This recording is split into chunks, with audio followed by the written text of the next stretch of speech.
Our truth for today comes from Psalm 33, verse 13. The Lord looks from heaven. He sees all the sons of men. From his dwelling place, he looks out on all the inhabitants of the earth. Let's pray. Our Lord and ever-blessed Father, you are in your holy temple. The Lord is on his heavenly throne. Your eyes are watching closely to examine the sons of men. O Lord, you have established your throne in heaven, and your kingdom rules over all men and over all that is in, on, and beneath the earth. There's not one molecule that escapes your sovereign control. In your rule, you are kind and gracious, abounding in faithfulness, slow to anger, and superabounding in loving kindness. We are here as your appointed elected officials to administer your will in the affairs of men. We stand in need of your help, for without you we can do nothing. Please grant wisdom, discernment, and knowledge to rule this day and this great state. For the eyes of the Lord roam to and fro over all the earth to show himself strong on behalf of those whose hearts are fully devoted to him. May your will and word flow through us this day. For your great name's sake we ask. Amen. I pledge allegiance to the flag of the United States of America and to the republic for which it stands, one nation, under God, indivisible, with liberty and justice for all.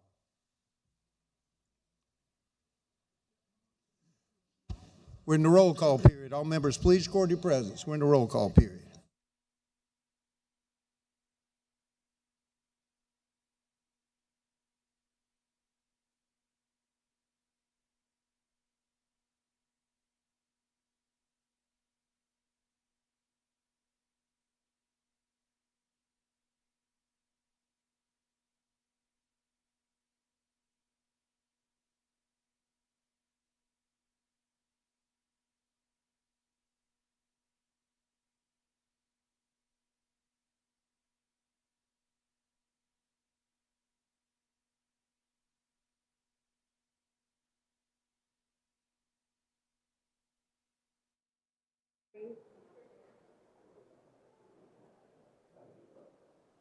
Welcome to State House Today. I'm Gavin Jackson, along with Maayan Schechter here in the State House lobby. It is Tuesday, April 20th, 2026, and Maayan, we're kicking off week 16 here with, less than 3 weeks now to go until Sine Die on May 14th. So 9 legislative working days, including today, left on the calendar.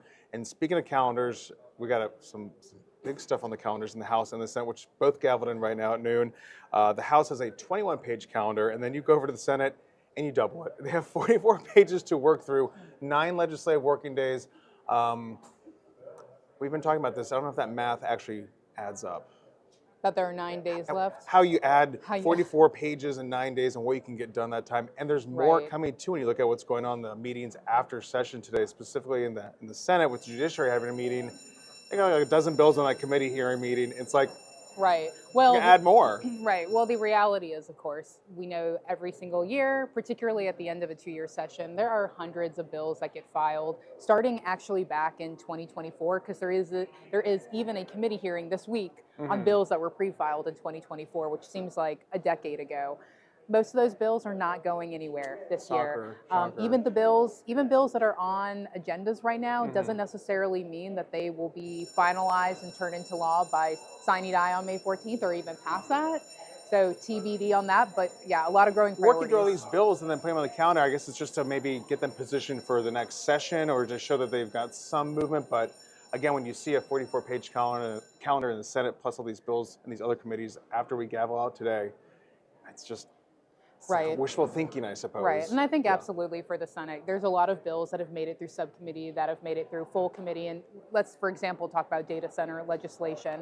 Senate Majority Leader Shane Massey told us already that those bills are unlikely to become law this year just because they would create such serious debate on the floor. But now, at least, when the Senate comes back, because while the Senate will have some new members next year, they don't turn over like the House does. And so they will have already started these conversations and debate over these issues. And speaking of that data center bill, I was just in that agriculture committee hearing for that. They passed it out. They did not amend it. They said we can get on the floor. We can talk about it then. And I was kind of laughing to myself like, okay, we'll get on the floor. see. We'll talk about it. We'll see what happens. Because again, you have to cross the chamber, get it out of one, get to the other, and hope that maybe you can get to a conference committee these final days, and then hopefully debate it after signing die. But Mayan, there's also a hang up there too, because when we know conference committees are made up of 3 House and 3 Senate members to hash out the differences between both chambers' versions of those bills.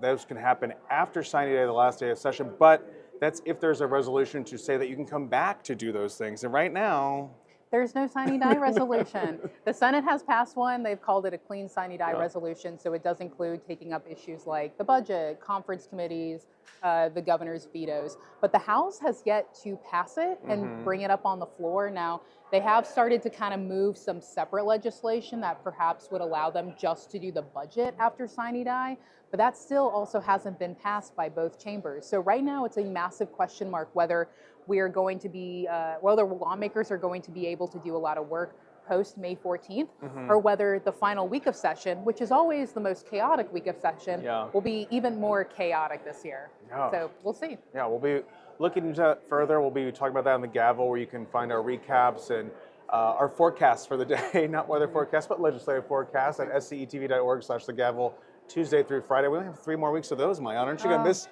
You're gonna miss putting that together. You have no idea. There's a lot going on, and we'll get into the chambers after we do a little bit more discussion about what we expect to see happen today and this week. And of course, a big piece of the Gavel today was talking about what the House is going to do this week on Wednesday with that roads bill. And that's the House and Senate version of that roads bill that would modernize DOT. This has been going on all session. It's been a big priority to really kind of restructure some of the leadership in DOT, get it a little bit more streamlined, get some regulations streamlined, deal with environmental permitting, make that a local issue instead of a federal issue. It also gives DOT the ability to do those hot lanes that we've been talking about so they can raise more revenue. There's also discussion about raising the EV fees, those biennial fees for registration for EVs. Then there's also talking about incentivizing the counties to take back some of these non-essential roads. Again, DOT manages like one of the largest road systems in the country. And they're saying, please give us a break on this. Like, we can't be managing all this. Let's give some of these roads back. Possibly a point of contention there, too. It would be an incentive to the counties to take some of these roads off of DOT's books. There's been some back and forth on this. Again, that'd be something that they incentivize. They won't just push it to the counties in those cities. So we expect to see a lot of debate on that, too, as well as talking about public partnerships, public-private partnerships with DOT in terms of trying to monetize some of the right-of-ways that they have, especially when it comes to the highway system out there too. Some different ways to think about generating revenue, because we know that even though we passed that gas tax back in 2017, the money that they raised from that gas tax, while substantial and has led to about $7 billion worth of projects under construction right now, it's still not enough. So they're looking for new ways to raise revenue. And of course, there's also one that I think a lot of people will be interested in, which is a pothole mitigation program to the tune of $15 million. A lot of people have concerns about potholes. This program would really help expedite that, get those potholes fixed via a free app in a certain amount of time. So a lot of those things will be seen debated in the House on Wednesday. So I assume that we'll be working through the calendar today, pretty much in the House at this point. But a lot of consternation, a lot of misinformation. We did hear from House Majority Leader Davey Hyatt last week, who said that he did have a presentation to the caucus last week to kind of dispel some of the misinformation that's been floating around this. There were concerns over in the Senate when that first bill passed out, but they got that through pretty easily. And I assume that SCDOT will be running a lot of offense this week, trying to get that information out. Yeah, I mean, let's talk a little bit about that incentivizing part, because for those who would remember the 2017 roads bill that increased the gas tax, this is almost the same issue that occurred then as is occurring now, where, as you mentioned, the state oversees hundreds of miles of roads. Most complaints that come from South Carolinians are about the local roads not getting fixed. And so the bill that the House is going to take up would, as you mentioned, incentivize with, again, it specifically says in the section of the bill, consent. Both parties would have to consent to turning over state-owned roads to the locals, but it would essentially set up a pot of money that could be both fulfilled by the General Assembly, the Secretary of Transportation, so that locals would have an easier time to take over those roads. But a lot of county governments apparently and local municipalities have been complaining about this particular switchover, and mostly because they say they need the funding in order to take those roads. Now the state is trying it to do that. The House passed its budget back in March, which includes some $25 million for a road buyback program.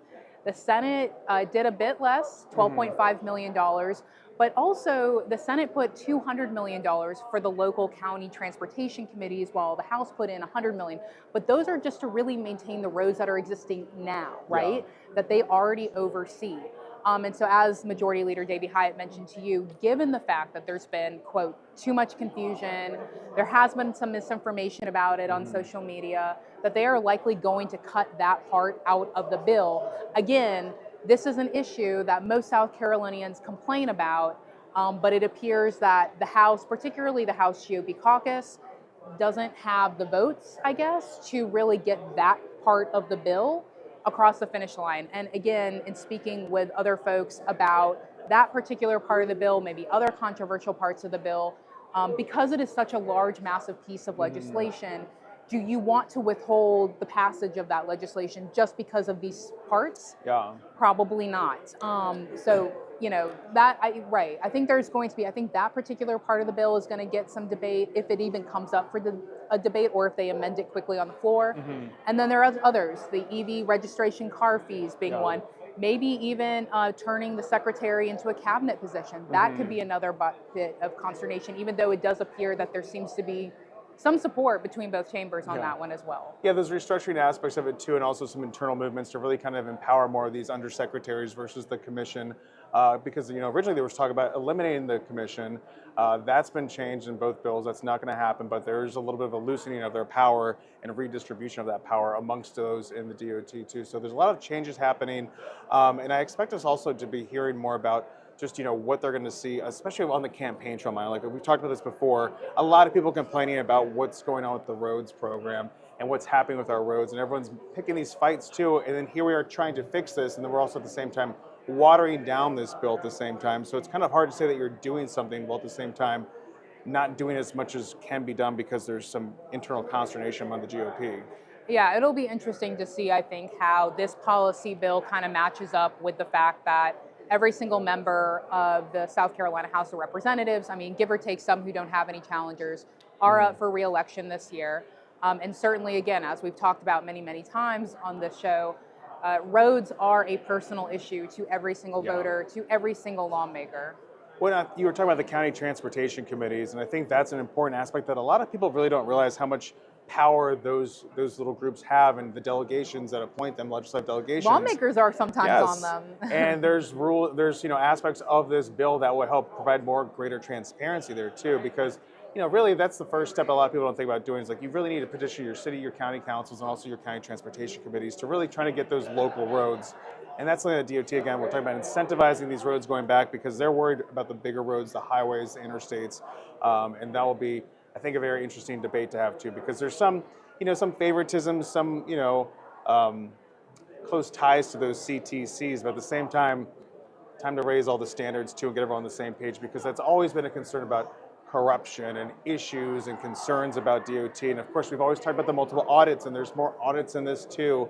And that would be one of those ways to really make sure that everyone's doing what they need to do to elevate all the roads in the state. I think we're going to have a lot of 2017 throwbacks during this debate. So I'm very ready to hear a lot of the same arguments that were used then, probably used now for and against. And the important thing is too, like at least it won't be like what happened in the Senate back in 2016 and 2017 when they carried over a filibuster between two legislative years.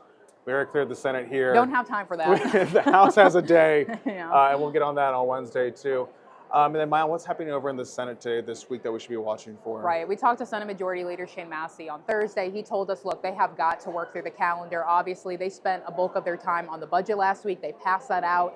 Now they have to focus on, again, all these priority bills that are piling up.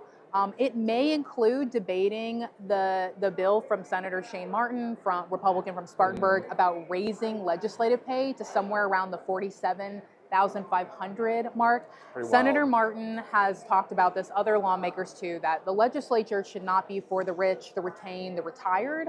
And South Carolina's legislative pay is among the lowest in the United States. They make about $10,400. Now, if you're a leader, if you're in leadership, that's a little bit different, but then you also get, the per diem, the in-district pay, things like that. Now, Senator Martin knows how these debates go, and he also was able to add successfully a measure to the budget to raise in-district pay again to $2,500. So he's giving himself Little a couple hedge. of options. Doesn't mean either is going to survive, but Senator Martin has been really kind of the forefront leader on this issue. So we could see a debate over that this week. If they raise that, Mayan, then they've got to change the budget too at that point, right? I mean, I would do think you- potentially yes. Now the budget is still in flux too, so Yeah. they technically could maybe add more money. something later after Sine Die. Right, but again, I think there is also a delay that is in both of Next, these okay. measures, right? So because the whole point is you can't really raise Do it your this own time, yeah. pay. The state Supreme Court has pretty much said after the last in-district pay raise, you can't really do that. But again, I'm sure that is going to get some healthy debate Yeah. over there. And there are a lot of other bills that are stacked on the calendar. We did hear from Senator Massey that the regulations bill that the House Speaker, Merle Smith, has been really pushing, that even Right. they think is a priority as well, that probably will be carried into next week. And we talk about raising pay for folks like lawmakers, but remember we just heard from Chief Justice John Kitcher saying we need to up the pay for these judges too. I mean, that's always been like a perennial battle cry too. And then you're talking about these guys. Of course, this pay hasn't moved since like the 90s, besides that in-district pay that we've talked about. But also, easy for the Senate to talk about that this year since they're not up for election, whereas the House, A on bit top of the fact that difficult. you're hearing from Ralph Norman, Congressman Ralph Norman, who's running for governor, who's been trying to hold press conferences, blasting lawmakers for doing this too. So a difficult thing to straddle, but at the same time, Right. like you talked about, like they need to have some sort of incentive other than just a paltry sum. Right. I mean, I don't think raising pay is like the most politically advantageous position to take. Yeah. But if you talk to most lawmakers, they will say, our pay should be raised. Again, it shouldn't be a job for people who already are financially well off, people who are well into retirement, and this is just kind of whether a hobby or a second job. And again, when you keep pay low, most people don't want to run for public No, office. yeah. And so then you wind up having people serving for a very long time. Not saying whether that's good or bad, but that is just the reality of what happens when the pay is so low. All right, well, we got a lot going on in the lobby now. Things are finally kicking up on this Tuesday. Anything else we need to be watching for that we haven't recapped? I'm trying to think off the top of my head. Well, I think one of the big bills that we're watching over in the House to see what happens is S52. That's that DUI DUI reform bill. legislation from Senator Tom Davis. That is going through a full House Judiciary Committee. We will see whether that can actually get on the floor. I think there is a lot of Senate pressure right now in the House to do something about that. It's been a priority for sure. Right. I mean, it was like the first bill that they passed out Yeah. when they came into session this year. So I think that's one of the big things to kind of watch to see what the House does. Now, that obviously won't come this week. That'll really move in, next week or the week after. But again, we asked Senator Massey, describe what these next 3 weeks are going to be like, and he said chaos, per usual. So that's what we're expecting, chaos. Well, and especially, again, going back to what we were talking about, if you don't have a sine-die agreement, More then it is chaos. even more, because More we can't chaos. take up these conference reports in these committees after Right. May 14th. So Right. we'll be looking into that. We'll be looking into that. We'll get back to you. So we're running around these final 9 days of session. Again, you can keep up with that at the State House Gavel at scetv.org/thegavel. And we'll be here tomorrow as well as Thursday. And then the next 2 weeks after that. So for the end of the 2026 legislative session, it's hard to say. But of course, as we tone down legislative coverage, we continue to ramp up our campaign trail coverage too. So we'll be following the candidates. We'll be having some debates that we plan to announce soon. Once we get a couple more people to confirm some things, we'll be launching those as well. So stay tuned for those dates going forward for some of our statewide offices, talking about the governor's race for both the Democrat and the Republicans, as well as the AG's race for Republican nomination there. So we'll be rolling those dates out going forward. So I think that's about it for today. I'm Gavin Jackson, along with Mayan Schechter here in the State House lobby. We're going to send you over to the House right now. Have a great Tuesday. We'll see you tomorrow. Different denomination of churches. So today we have a group from my side of the town that meet at Corinth Baptist Church. Would y'all stand up?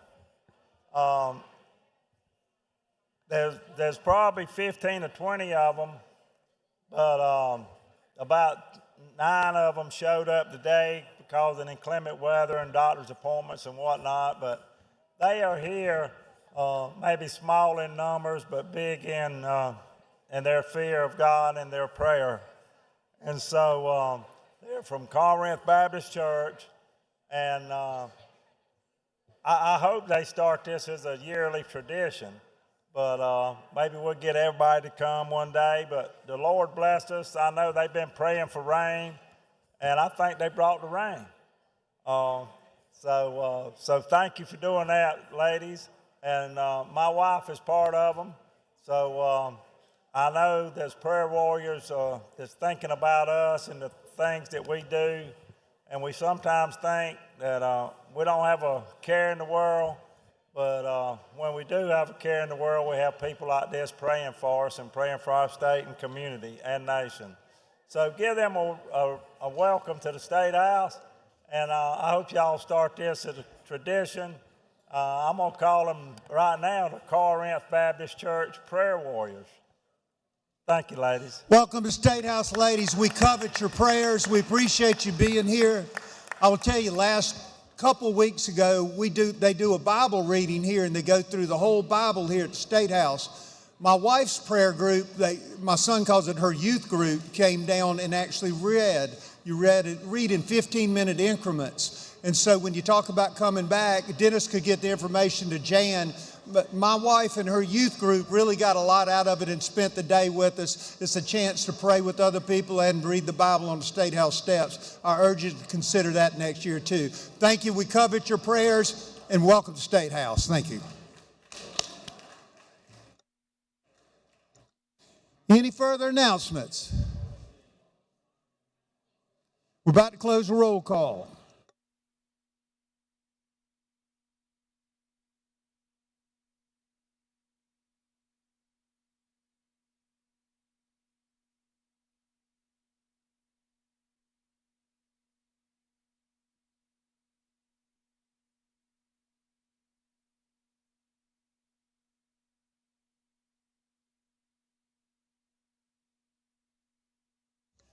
Members, take your seats. Clerk, close the roll call.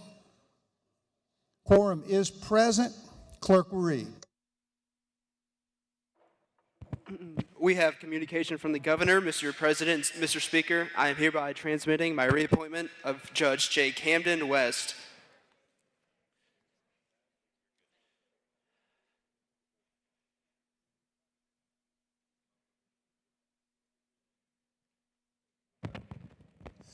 So, ladies and gentlemen, this transmission from the governor, his reappointment of Judge J. Camden West as the Berkeley County Master in Equity.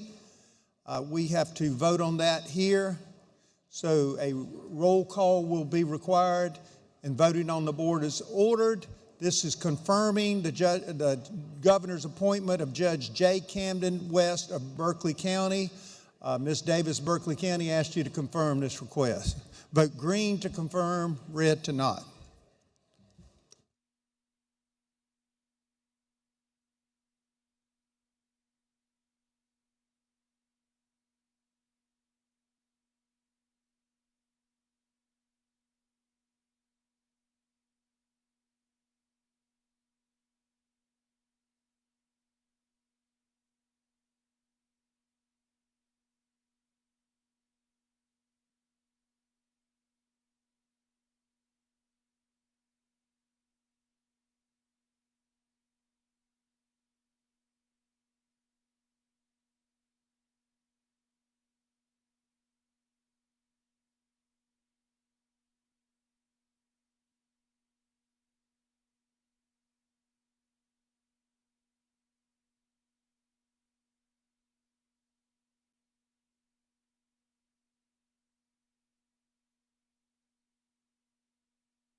All members wishing to vote voted. Mr. Newton.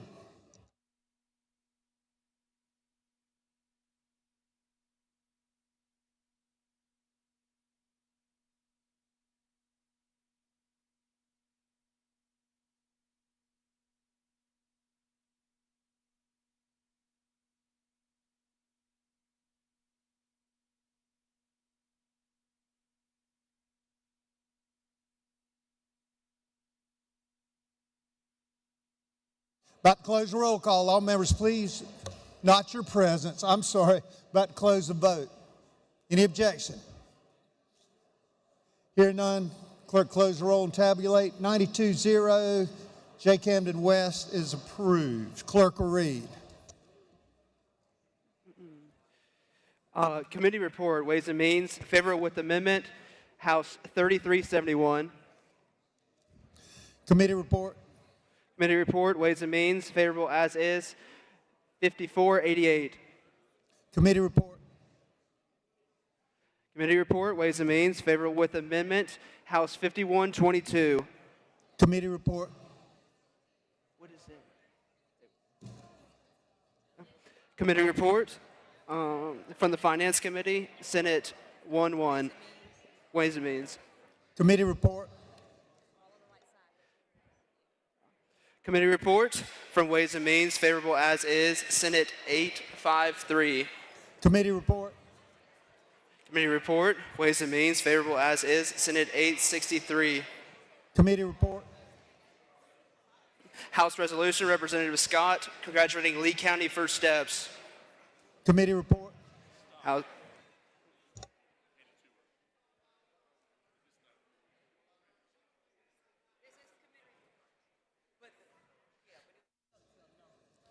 This is a House resolution. Congratulate Lee County First Steps by Representative Scott, adopted.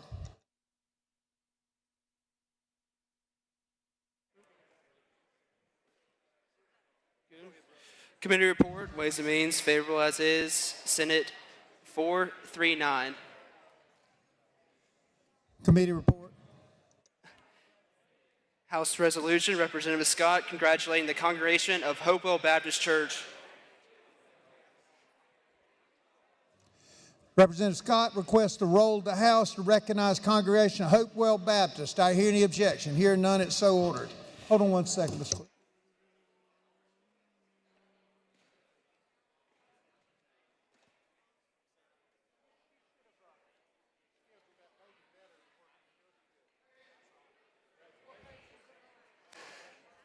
Mildred, Hudson Wood.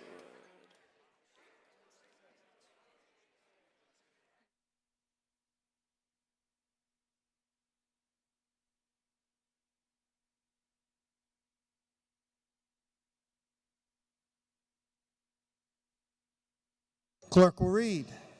House Resolution, Merle Smith, celebrating the life of William Rhett Perry Jr. Ms. Smith requests to roll the House. Do I hear any objection? Hear none, it's so ordered. House Resolution, Representative Hyatt, honoring Mildred Hudson Wood.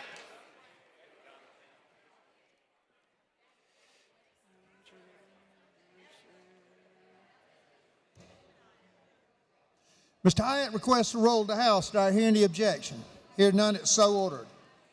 House Resolution, Representative Bernstein, declaring the month of May 2026 as Jewish American Heritage Month. Ms. Bernstein requests to roll the House. Do I hear any objection? Hear none, it's so ordered. House Resolution, Representative Hager, honoring the Upstate Young Marines Unit. Mr. Hager requests to roll the House. Do I hear any objection? Hear none, it's so ordered. House Resolution, Representative Scott, congratulating PD Math Science and Technology Academy. Mr. Scott requests to roll the House. Do I hear any objection? Hear none, it's so ordered. House Resolution, Wooten and Caskey, recognizing and honoring the members of the Marine Corps League Department. Adopted. House Resolution, Representative Forrest, South Carolina Poultry Festival. Mr. Forrest requests to roll the House. Do I hear any objection? Hear none, it's so ordered. House Resolution, Representative Anderson, honoring Reverend Dr. George E. Hicks. Mr. Anderson requests to roll the House. Do I hear any objection? Hear none, it's so ordered. House Resolution, Representative Herb Kurtzman honoring the May River High School wrestling team.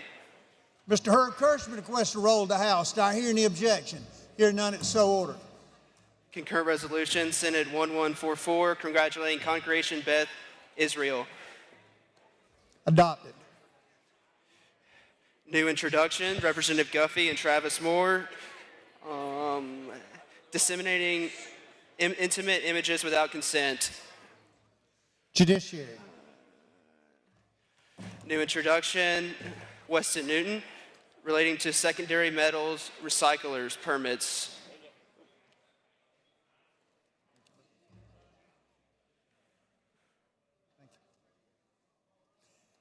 LCI.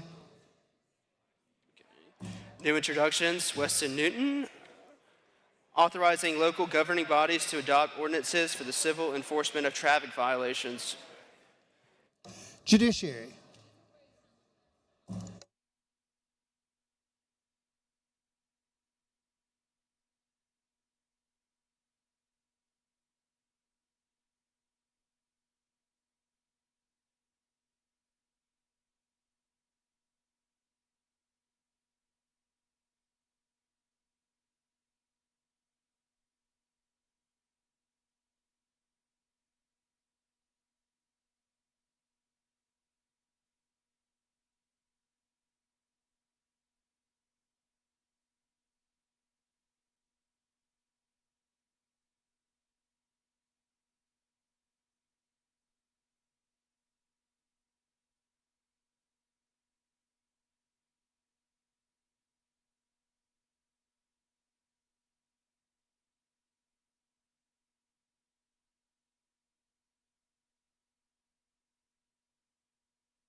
All right, folks, we're on the bottom of page 1. Mr. Whitmire has a special introduction. Mr. Whitmire. Let me get some order, Mr. Whitmire.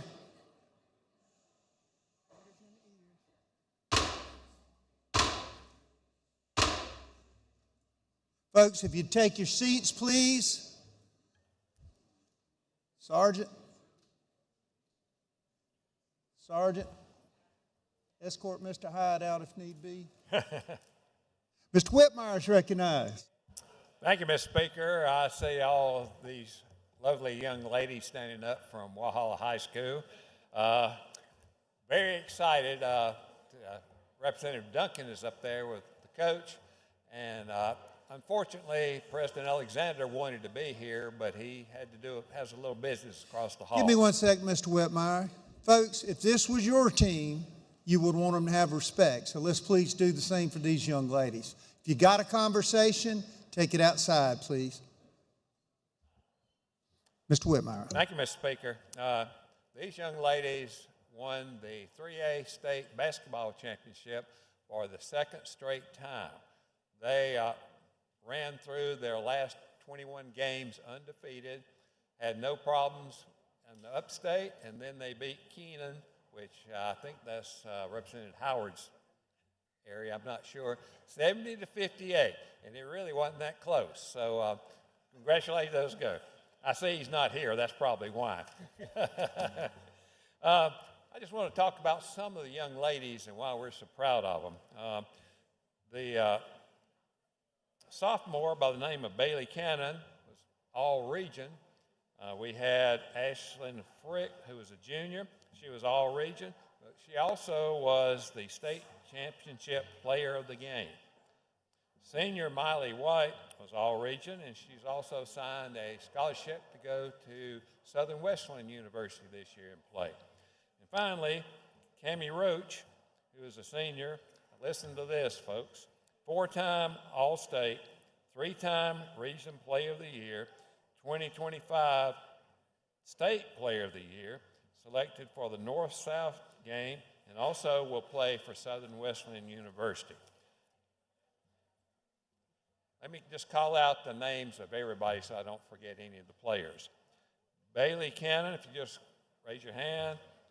Chloe Jones, Chloe Ruffin, Jesslyn Kraut, Anna Medlin, Abera Rhodes, Cammie Roach, Jacqueline Jones, Myra Cobb, Ashlyn Frick, McCarley Chappell, Mara Chappell, Peyton Williams, and Miley White. Head coach, Byron Winfrey, does an outstanding job, and he's just an outstanding individual.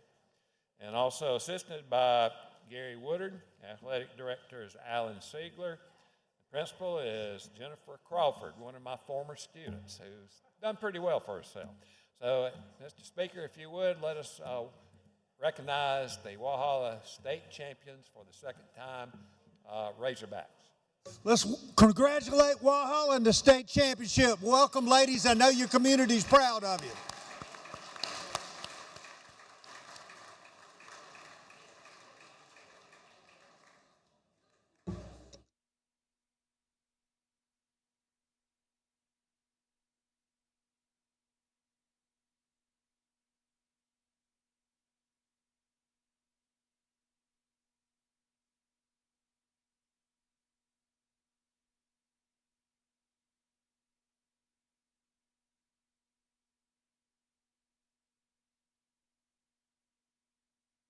Brandon Newton. All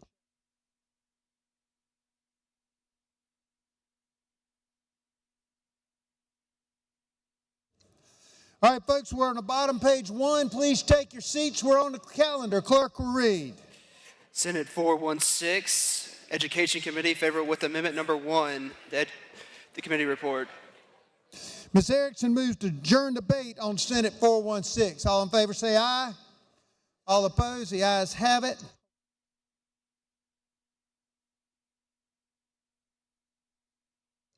Clerk will read. House 5483. Ms. Erickson's recognized to explain 5483. Is this the bill or is this amendment? Committee amendment, Amendment 1. Thank you, Mr. Speaker. Ladies and gentlemen, this is the Folks, Thank you. Mr. Hyatt, you and your protege been making a lot of noise today. He's running with a bad crowd, now he's making a lot of noise. We're going to have to work on this. Okay, try to do better. We're going to have to send you home. All right, thank you. Again, folks, if you got seats, please take them. If not, you got conversations, please take them outside. Ms. Erickson is recognized on Amendment 1. Thank you, Mr. Speaker. This is an education bill. I feel like I'm in a classroom and I need to put a few folks in timeout. That got it quiet. Thank you, guys. One of the things that came up in our teacher recruitment and retention work that we have done several years ago was classroom safety. And 5483 is a direct response and request of our teacher organizations and the teachers that responded to all of the work that was done on that. The committee amendment covers some questions that came up during the debate in committee where there were words used that were not defined well. And the committee came up with, instead of those specific words like profane or vulgar that are a little bit more of a discussion rather than an easy answer, we've inserted threatening words or conduct intended to induce fear or bodily harm. So that is added instead of the specific words. Folks, I've asked every way I know how. I know y'all must have had a really exciting weekend, but you can talk about it at lunch. I can't even hear Ms. Erickson presenting right here, and other members can't either. I'm going to ask for the last time, Mitch, go get your handcuffs if we need to do this. But I need people, if you don't want to pay attention, take it outside. Thank you. Ms. Thank you, Erickson. Mr. Speaker. The other discussion during the committee was reasonable physical force, and that is defined now in the bill and reinforces that nothing in this act be construed to override the rights and protections afforded of students with disabilities under our federal law. That is the amendment, Mr. Speaker. I move for passage. Question is adoption amendment 1. All in favor say aye. All opposed, the ayes have it. Clerk will read. No further amendments. Ms. Erickson, you got anything further on the bill? I would just say again, Mr. Speaker, that the teachers have asked for this. The protections are specific and they cover exactly what's happening in classrooms in a repetitive nature. Ms. Johnson has a question. Thank you, Mr. Speaker. I'd actually like to request debate on this. Mr. Johnson requests debate. Ms. McDaniel requests debate. Mr. Reese requests debate. Ms. Waters requests debate. I got you, Mr. Johnson. I got Ms. McDaniel. Mr. King, you look different. Ms. Henderson Myers requests debate. Mr. Luck requests debate. Mr. Hosey requests debate. Mr. Vaughn requests debate. Mr. Clyburn requests debate. Ms. Petalino requests debate. Good. Schuessler requests debate. Yes requests debate. Ms. Crawford requests debate. Mr. Garvin requests debate. Mr. Weeks requests debate. Mr. Jones requests debate. Mr. Ballantyne requests debate, and Mr. Magnuson requests debate. So that's all the people that hate teachers. Okay, we're ready.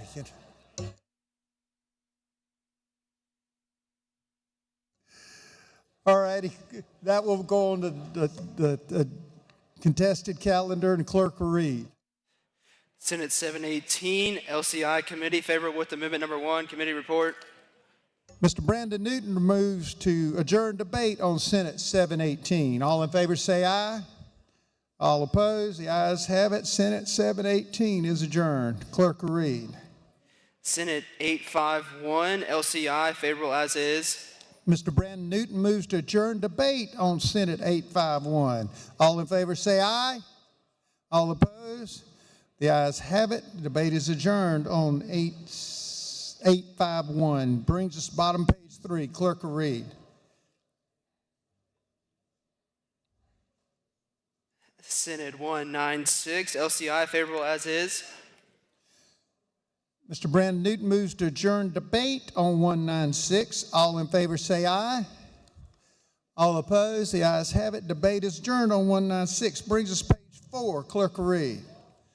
Senate 150, LCI, favorable with Amendment Number 1.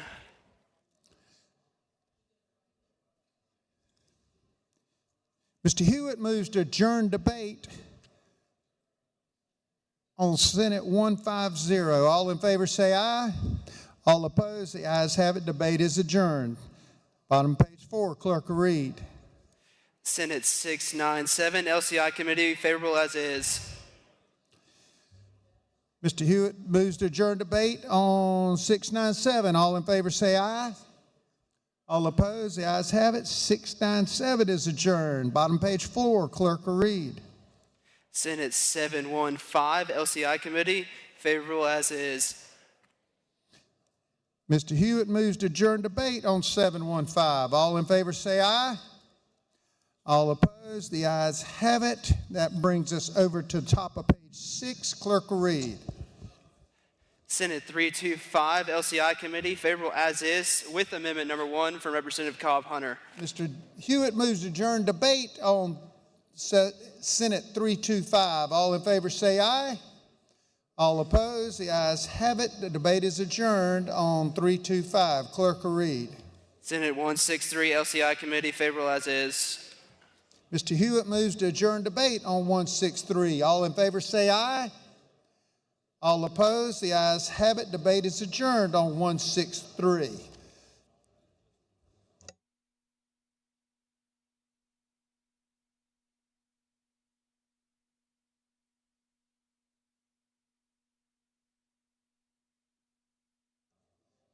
Mr. Hewitt.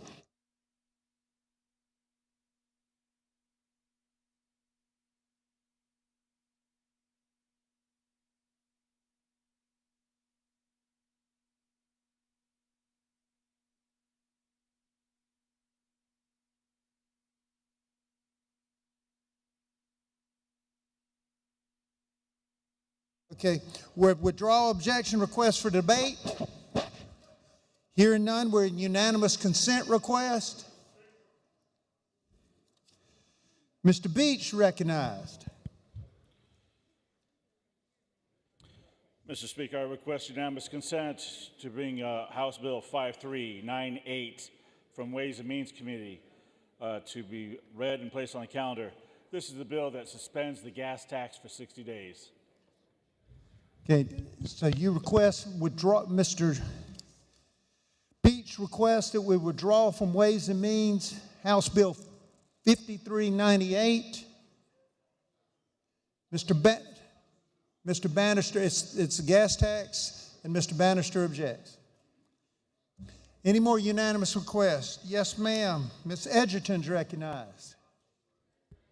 Thank you, Mr. Speaker. I would like to make a unanimous request to move a bill from Judiciary. It's H 4761.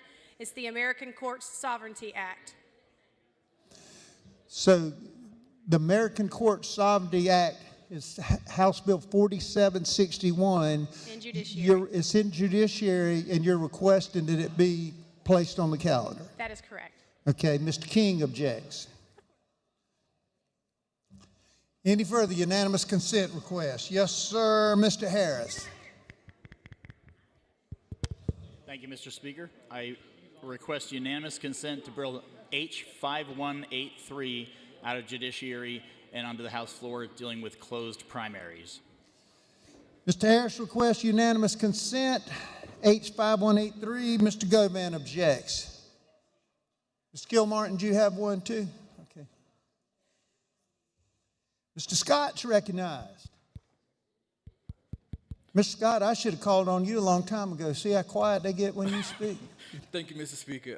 I request unanimous consent to pull H 5536 from the Agriculture Committee and have it placed on the calendar. It is the bill that would designate April the 4th as Pearl Friar Day in South Carolina.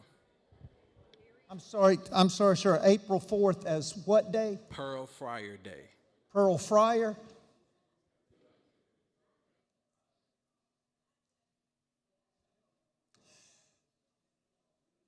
Mr. Hickson objects, along with several of his friends. Mr. Hickson objects. Any further unanimous consent request?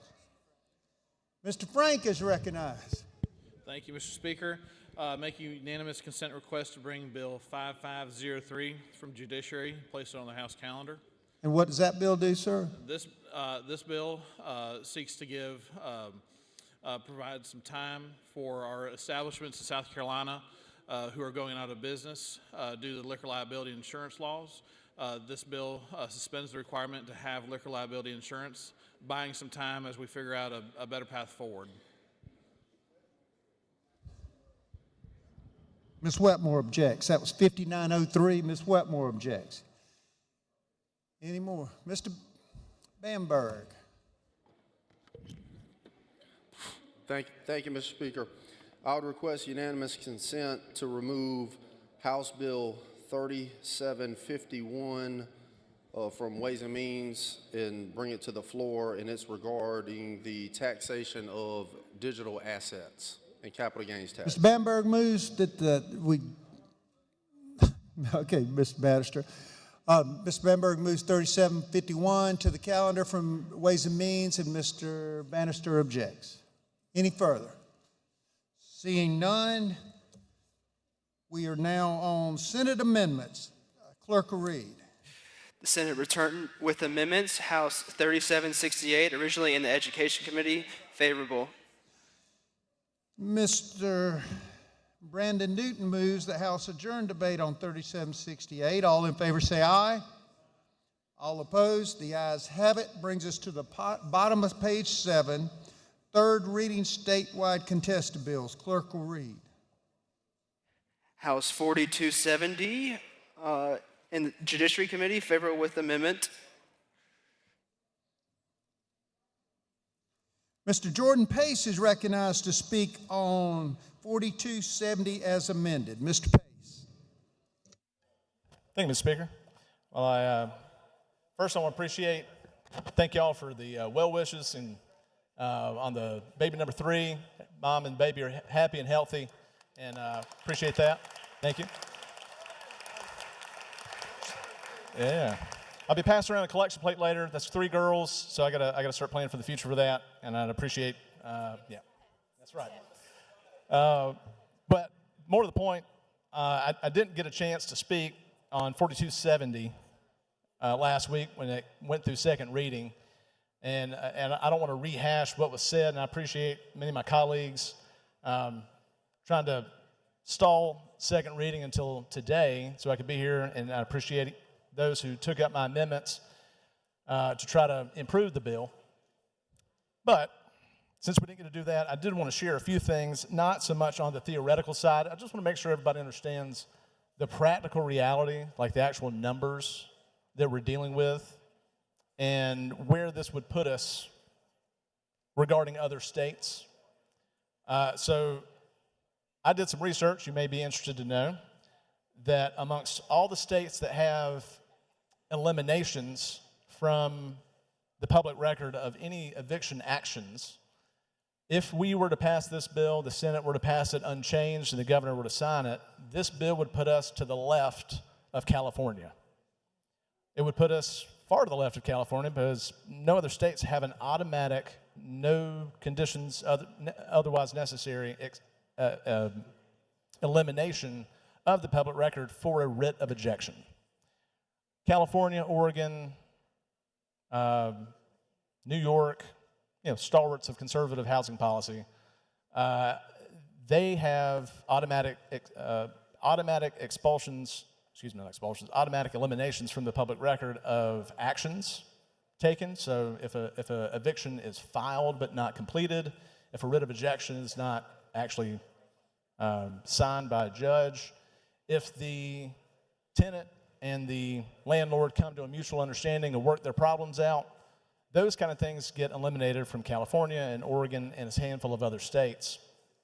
This would put us, again, to the left, a much more progressive law from a 2/3 Republican body I find to be a bit troubling. And here's why.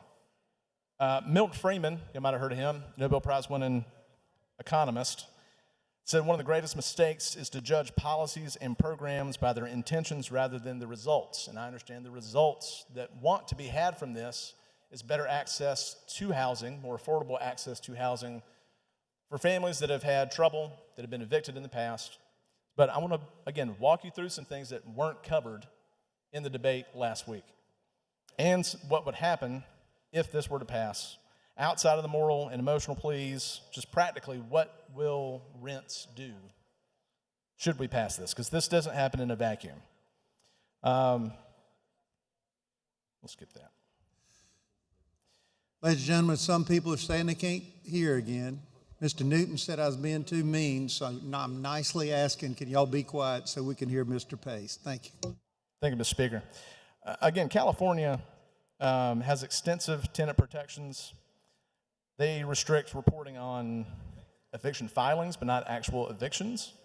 They do have an action where a tenant can apply to the court to have their records sealed.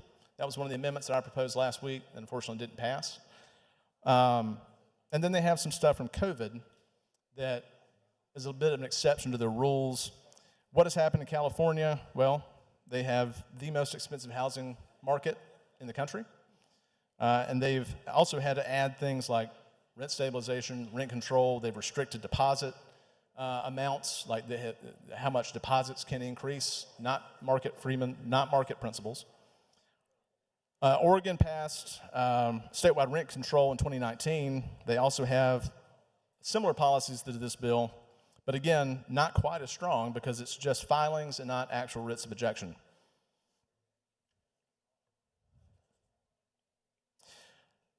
One of the things that was missing last week that I wanted to provide, and I'm going to provide you today, what is the process of eviction? I know there's some people in here who have actually owned houses and had to evict folks.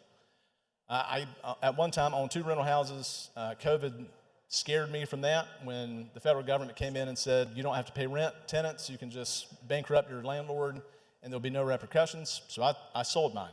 There are a lot of folks that own 1, 2, 3, maybe as many as 5 single-family homes, condos, quadruplexes, small-time owners. When they have to evict somebody, it's an intensely costly process. Here's the process. It's not a casual thing. It's not arbitrary. First, it has to be a lease violation or non-payment. It's pretty simple. They don't pay their rent.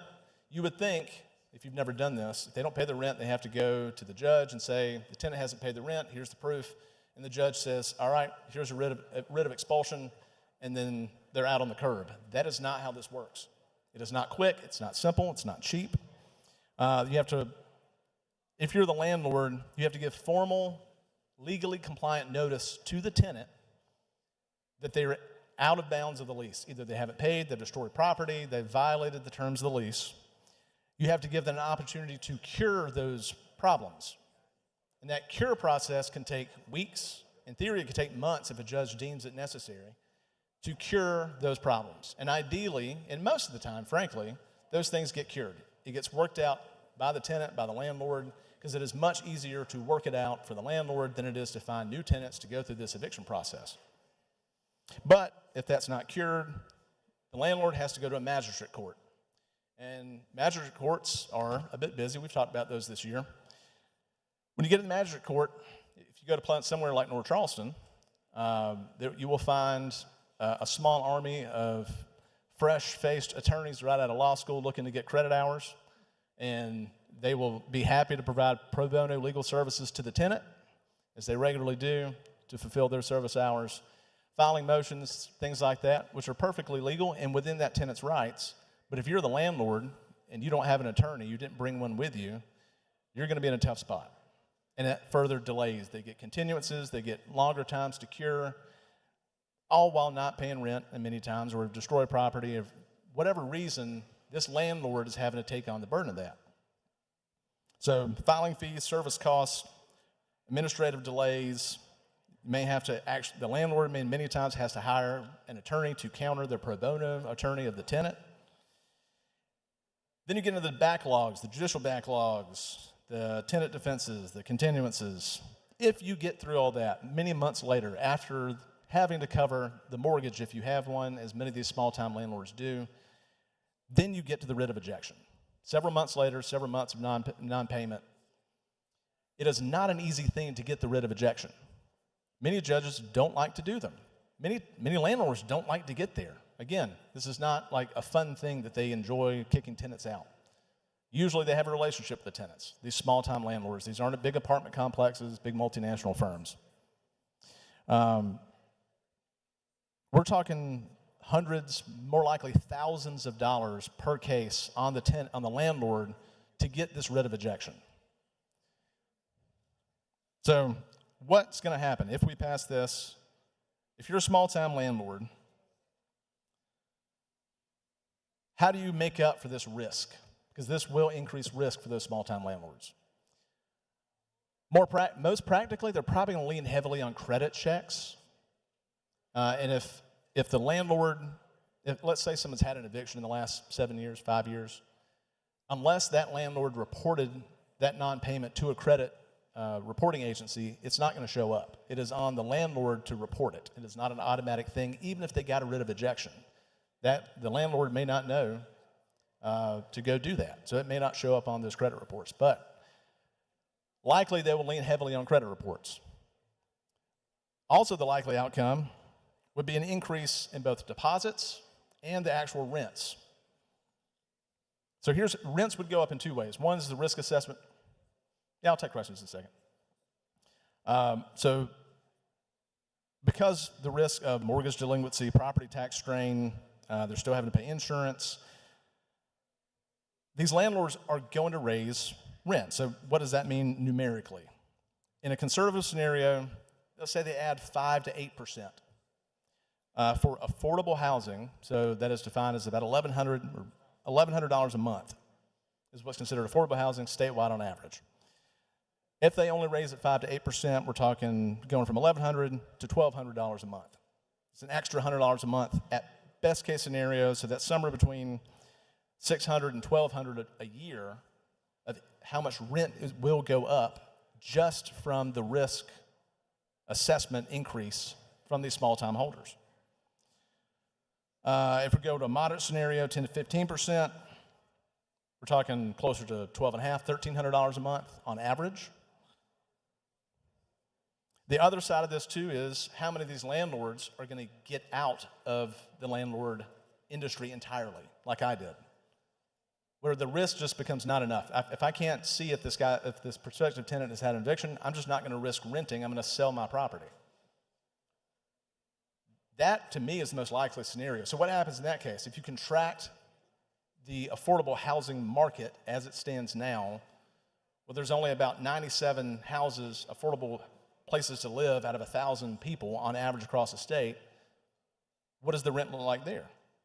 Well, again, this is going to go up in a conservative scenario, $200 to $400 a month. If this happens, let's say these small-time landlords, if even like 2% of them get out of the game entirely, sell their properties, that contracts that market. Prices go up when markets contract.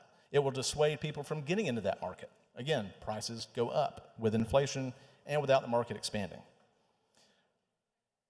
Deposits would also likely go up, somewhere between $200 and $1,000 in total.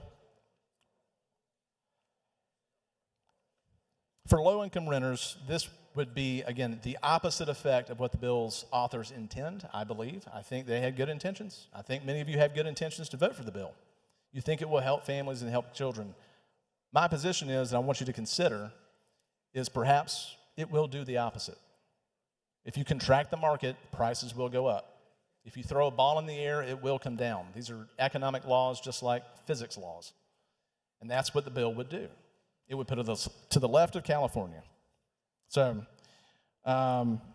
Ms. Pace, you got a number of questions. Would you like to take them? I'm happy to answer questions. Let me close with this. Yes, sir.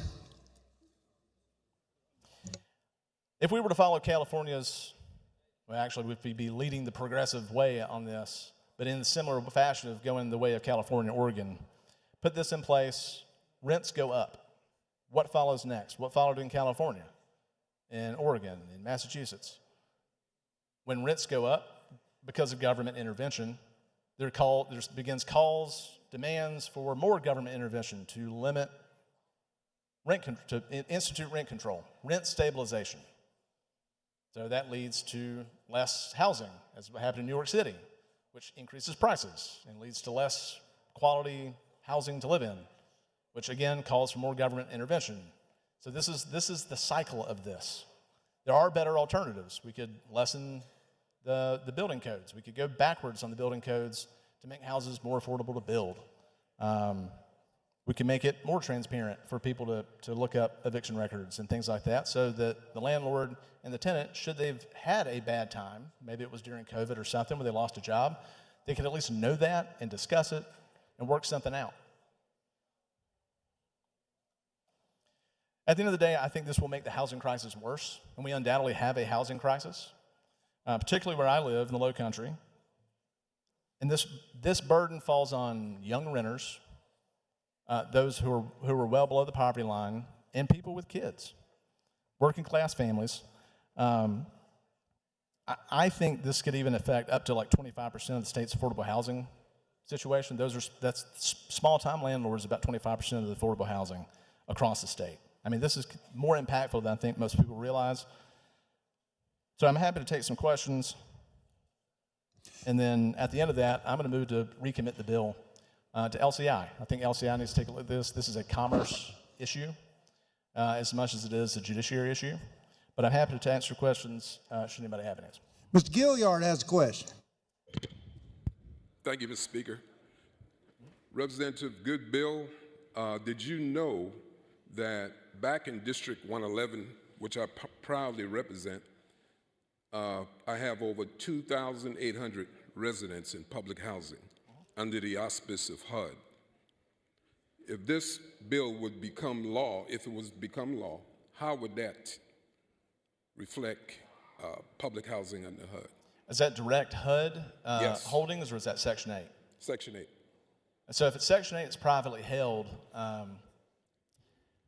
I don't know. I've never dealt with Section 8 or HUD. I'm not sure what requirements they have or don't have, and what they exclude the landlord from looking into with regard to the tenant. But what I do know is the landlord has to come to a mutual agreement with HUD to enter into those agreements and those stipulations to receive the funding from HUD. That's not my concern. I mean, that's an agreement between that landlord and HUD, and whatever rules they have, they have. My concern is the small-time landlords that own 1 to 5 houses that make up the rest of the affordable housing market outside of HUD and outside of Section 8, and how it would affect them, both them personally in their financial situation with their families, and the knock-on effects of them selling those properties, contracting that market, and the families that would affect in turn. Do you believe this would help resolve in some small way the homeless population that's definitely on the increase in South Carolina? No, sir. I think it will do the opposite. Because if rents increase, if the landlords have less information, they have more risk. More risk means you have to charge more money, either in deposits, higher deposits, or higher rent, or both. So that's my argument. Is not the intention of the bill. I think the intention's good. I just think the outcome, the knock-on effects, that the unintended effects of the bill will actually make it worse, for the homeless situation worse. Because if rents go up, it makes it less affordable by nature. And I heard you mention California a couple of times in your statement.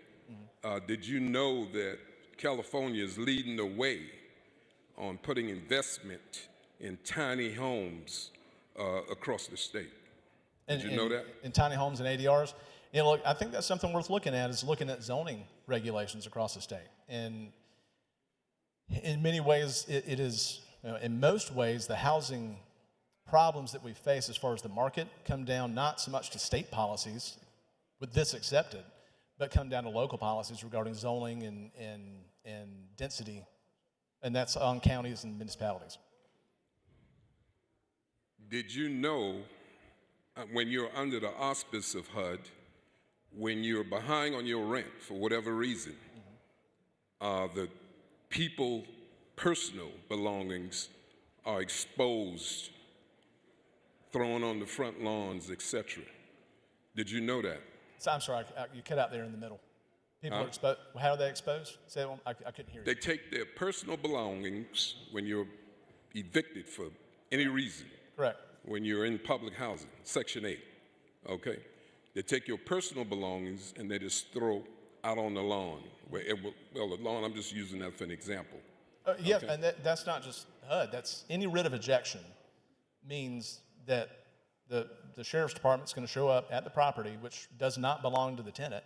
If the tenant has not been paying, they have no right to it. But you have to go through these thousands of dollars and weeks to months of court hearings to get to this point as the landlord. I would argue it's in effect stealing from the landlord. And yes, they certainly do take their personal possessions of the tenant and put them out on the lawn, put them by the curb, because they haven't paid rent. And that's the agreement between the tenant and the landlord. But that's not just HUD, that's any writ of ejection. Did you know, and I have to resort back to public housing, that it has been proven when young people are actually witnessing this, it has a mental impact for the rest of their lives when they witness. Did you know that? I'm sure it does. Yeah, I have no doubt. I grew up in a very, very poverty-ridden part of the upstate in Welford, South Carolina, where the family income when I was a kid was about $22,000 per family per year. So I've witnessed that kind of stuff with friends and family. I've had distant family members receive writs of ejection because they didn't pay rent. Did you know in some states they actually, in a humane way, when these things come up, they take their personal belongings and they store in a warehouse as to treat people with dignity and respect. Did you know that? Well, I would say if the tenant has not been paying rent, they have not shown dignity nor respect to the landlord who they entered into the agreement with. They've effectively been stealing from that landlord. And so if there's an aggressor in this scenario, it is in fact the tenant. If they've not paid rent, if they violated the lease, if they've destroyed the property of the landlord, they're the aggressor, not the landlord who's having them rightfully pushed out of the property that they own. Thank you, sir. Yes, sir. Mr. Johnson's recognized. Thank you so much, Mr. Pace. Yes, sir. I take it that you're probably in your 30s, correct? Yeah. Okay, Yep. so midway. Midway through your 30s. First question. Starting to feel it too. Yeah, you started feeling your back be hurting, right? First question, are you the same person at 30 that you are at 35? From 30 to 35? Certainly not. I had children in that time frame. That will change you. Are you the same person at 21 that you are at 26? Gratefully, I grew up a lot in that time period. Right. Certainly. Yeah. Right. So did you know that I have been evicted, well, not me personally, but my family has been evicted. Did you know that? Yeah, we've talked about that. Okay, so we've talked about my family's evictions because of the situations that we lived in. And did you know where we went to after we were evicted? I don't want to presumptive to tell your own story, but I think you told me you lived in a car. I lived in Motel 6. Motel 6. I lived in Motel 6. There you go. All right, so did you know that I lived out of a bag about as long as this table here for 10 years of my life? Yeah. So me living out of a bag for 10 years of my life, from the age of 14 all the way on up, living out of a bag, going from motel to motel, did you know that was partly because of the record situation of the eviction? And that was in Massachusetts, right? No, that was all over the country, actually. All over the country, okay. Yeah, I'm sure that had some effect to it. Okay, so how long do you think a family should have to suffer from a mistake they made years ago or some hard times they fell on years ago? What's the time frame you got? I would disagree with your framing of that. And let me answer that two ways.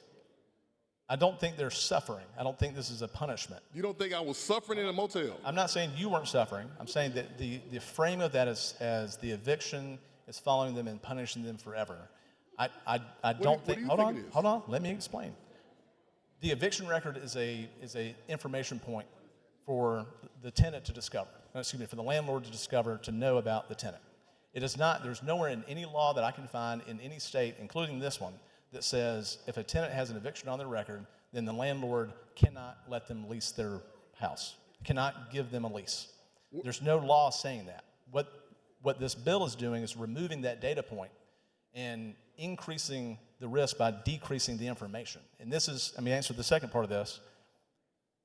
What I'm saying is the bill's intentions are good, but the practical reality of what it will do is increase rent across affordable housing that's on the market now by contracting that affordable housing, and probably not only increase the rent, but almost certainly increasing the average deposit amounts from a month to 2 months or longer if the landlord who owns, again, we're talking small-time landlords, not Greystar, not these, MCA, that own big apartment buildings. They don't even use eviction records most of the time. They have their own software and AI stuff to calculate these kind of things.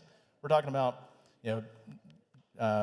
John Smith, John Doe, whoever that owns a house, 2 houses, 3 houses, and it's up to them whether or not to lease. And that historically, for folks like in your family situation, in my extended family who've been through that, the landlords who are most likely to give them a break are those people, the small-time holders. Mr. Pace, where do families go after they've been evicted? Usually other family members. All right, so they're going to a family member's house, or I'd argue that a lot of these individuals end up on public housing and getting, so are you in favor of growing government?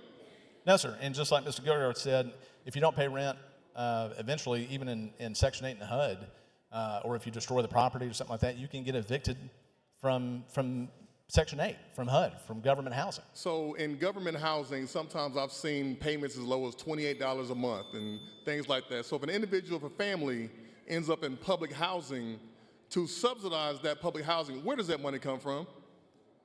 Primarily from HUD, from the federal government. Where does that money come from? Yeah, from HUD, and this bill has nothing to do with it. It comes from our pockets. Sure. Since he doesn't want to answer that. It comes from our tax dollars. So essentially, we will be paying for individuals to live in these. That is correct. Do we not pay federal taxes? Maybe I'm mistaken here. We don't pay federal taxes? Your logical connection here is flawed. This bill will not, and that is my whole point. I thought everybody pays taxes. Maybe people here don't pay taxes? If we go back to the bill will increase rent, it will increase deposits, and it will shrink the affordable housing market. So when we come back 3 or 4 years from now, and whether you're governor or not, maybe we'll have to have another discussion about you signing a bill, maybe pushing rent control or deposit increase controls like Oregon has done, because of the higher risk by removing Mr. Pace, the state. if we pay taxes, if we pay federal taxes, if we pay state taxes, we are subsidizing public housing for individuals who would rather prefer to be in their own homes, a home that they own, a home that they rent, and it is all because we won't allow them the opportunity to restore themselves. And I'd like to tell you, sir, Mr. Pace, myself, as being an individual who was homeless a good bit of his life, who was very proud when I was able to get my first home. I actually got on my knees in my yard and I prayed to God, and I thank God for blessing me with that opportunity to have my first home. It is a pride and joy for these people to be able to afford that rent, to be able to afford that mortgage payment, to be able to do that. And for some reason, you seem to believe that the change is not going to be drastic enough over a 5-year period. I can tell you, I am not the same person at 40 years old that I was at 35.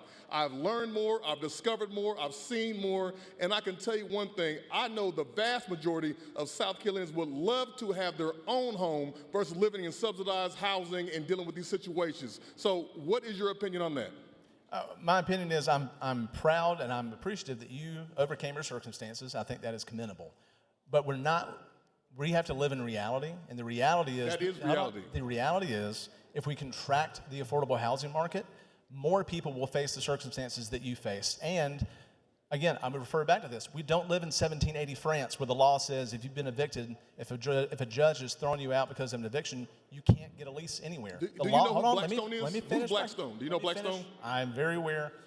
The law in South Carolina and in every other state that I can find, there is nothing saying that a landlord can have a tenant who had an eviction. They just have to come to a mutual understanding on that reality, and it's up to the landlord to offer it. There's nothing to prevent them from doing that. And by denying them access to that information, it will increase the cost to the very people that you want to help. It will hurt them. The unintended economic reality of this will hurt them. Who's Blackstone? Tell us what Blackstone is. What is Blackstone? Yeah. The hedge fund or the private equity firm? The private equity firm that owns a bunch of these rental homes and things. How many homes do they own in South Carolina? I don't know that off the top of my head. It wouldn't affect them. This bill would not affect them. They own over 1,000 homes here in South Carolina. And with that being the precipice of what we're saying here, with them own, don't you think that these big corporations that own all these private homes, they control the pricing of affordable housing, not the small landlords? No. You don't think that they drive the market price up? I think that they can have an effect on the total price. And this bill, if passed, will give them more power. This bill, will, if passed, takes away the information that's available to the small landlords to try to compete in that market, drives them out, and hands more of a percentage to the affordable housing market to the Blackstones, to the vanguards, to those corporations you're demonizing, well, I would say demonizing, to those corporations that you are referring to. This bill will give them more influence in the market that you're rightfully concerned about. I'd have to personally disagree with that situation right there, because I honestly, I want to cap the amount of housing that Blackstone and companies like that can actually own here in South Carolina. I don't think it's fair, because I think they are the ones who actually dictate the market and what the rental prices are. But in this situation with growing big government, the simple fact is, if we pay taxes, we are paying taxes for these people to stay on public housing. And if we want to give these individuals an opportunity to get back in their own lives, to fix their own situations, we need to create more opportunities for them to get back into their own houses, afford their own places to live, so that they can be more self-sufficient for themselves. And I think we can do better by not handcuffing them to some mistake that they made 10 years ago in their life. So, thank you. Well, again, I think your intentions are good. I think your solution will make it worse. Mr. Magnuson, recognized for a question. Thank you, Mr. Speaker. Thank you, Representative Pace, for your grasp of economics and sharing that with us. Did you know that I am even more convinced than I was before of how bad this bill will be after hearing that? And I totally agree with you that what this bill will do is by denying information to landlords that will drive up prices. Yep. And then you're exactly right. The only logical thing will be a clamor for rent controls. Did you know that? Yeah, and I don't think necessarily it's going to be immediate. I think it'll take a few years, but we'll be right back in this situation, putting limits on credit reports for potential tenants or things like that. Again, with good intentions, but poor outcomes. So, and did you know that if the supply of rentals goes down and if the price goes up, do you think that only hurts landlords, or does it hurt more people than that? It hurts, obviously, the landlords, but it certainly hurts those who want affordable housing. So yes. In somebody like Governor Johnson's situation, his family was put out on the street. And we sympathize with that, and we don't want that to happen, right? Correct. But would this bill help his family, or would it ultimately hurt them by increasing prices, making it more likely that they would have been evicted sooner, in fact? Correct. And prices are determined by information, or in places like California by the government, by the state. But the state cannot, by fiat, change the reality that we live in. It can try. We often try in this body to change reality. The Senate, I heard, once changed time. When they went over sign or die, they had unanimous consent to change the time. But we can't do that. And like you said, contracting the housing supply will increase prices and hand over, frankly, a larger share of that affordable housing market to large corporations, which this bill would not really affect. And I think that's such an important point, too, Representative Pace, because did you know that not all of those who are landlords, even though we have kind of this mental stigma, it's kind of a trigger word, landlords, we think of Les Mis and everybody loves the landlord or something, right.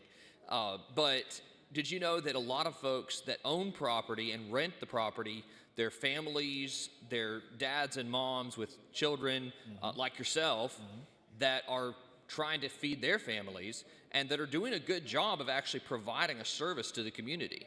Yeah, well, in my case, I was renting one of my houses to a bunch of college students, and they had no credit history, they had no rental history, but they went to my alma mater down the street.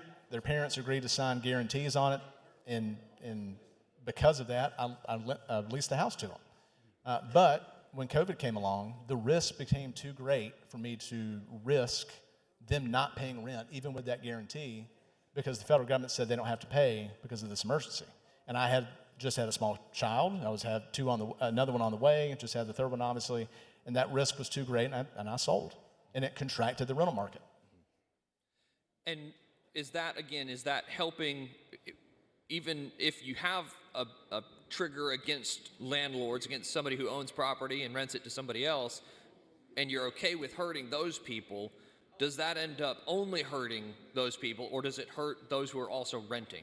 Again, unintended consequences. It would hurt those who want who need somewhere affordable and good and safe to live by driving out those small-time landlords. So what you're telling me is the only people really that this bill is good for is those big corporations like a BlackRock who will have access to the information anyway through other means. It's not helping the renters. It's not helping the small landowners. It's helping those big corporations, the very people that we're saying we're trying to limit and rein in. Absolutely. Those big corporations have teams of lawyers. They have teams of professionals. Actually, acquaintance of mine in Berkeley County has a lot of experience and goes to these magistrate courts on behalf of a large apartment entity and does these evictions. They're very proficient with it. So even when it comes time for if somebody's in a bad spot and can't pay their rent, they have a higher likelihood of coming to an agreement with that small-time landlord, which this bill will hurt, versus the Blackstones and the big corporations who they send essentially a bureaucrat to go and take care of this and kick them out on the street.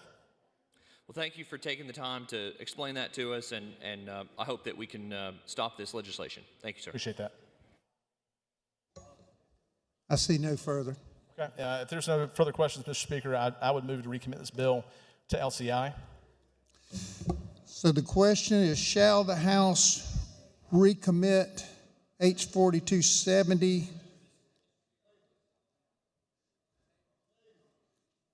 All right.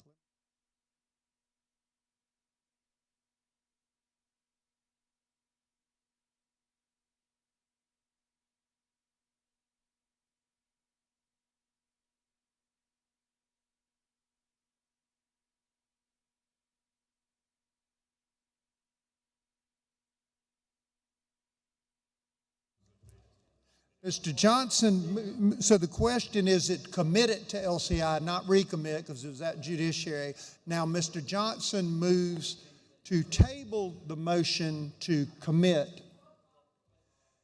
And Schuessler requests a roll call.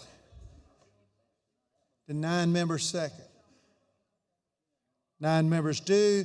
The question is tabling the motion to commit. Roll call is required, voting on the board's order. Mr. Bamberg has an introduction during the vote.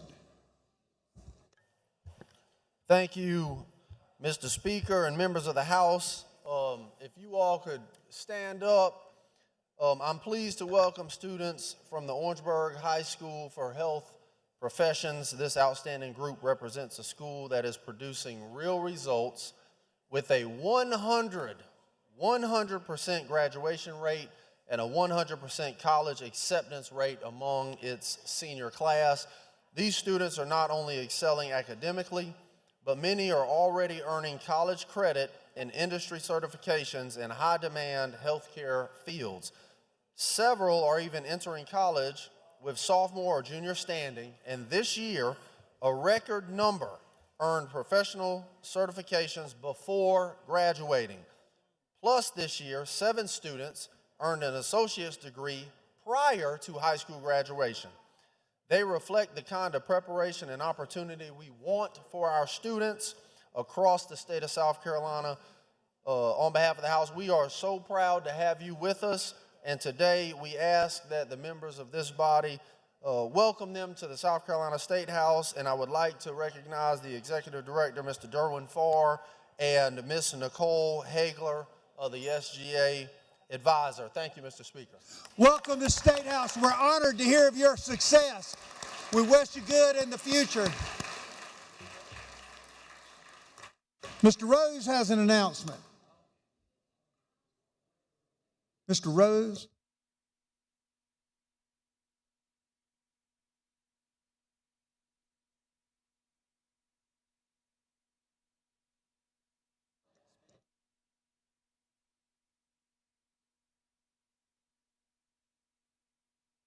Mr. Rose is recognized, and then Mr. Bannister. Mr. Rose. Colleagues, I was asked to remind everybody that Wednesday of next week, May 6th, from 5:30 to 8 is the Zoo Day, Riverbanks Zoo Day. It's always a great event. We are blessed in House District 72 to have one of the best zoos in the nation. Next Wednesday from 5:30 to 8, please come by. Thank you. Thank you, Mr. Rose. Mr. Bannister. I just want to make sure everybody in the body knows that a guy that works in the clerk's office who came in 1976, his birthday is today, Tom Rhodes. Tom Cone. Happy birthday, Tom, the tax man. All members wishing to vote voted. Any objection to closing roll call? Hearing none, clerk close poll and tabulate. 80 to 22. House tables the motion to recommit or to commit. The question is third reading statewide contested bill.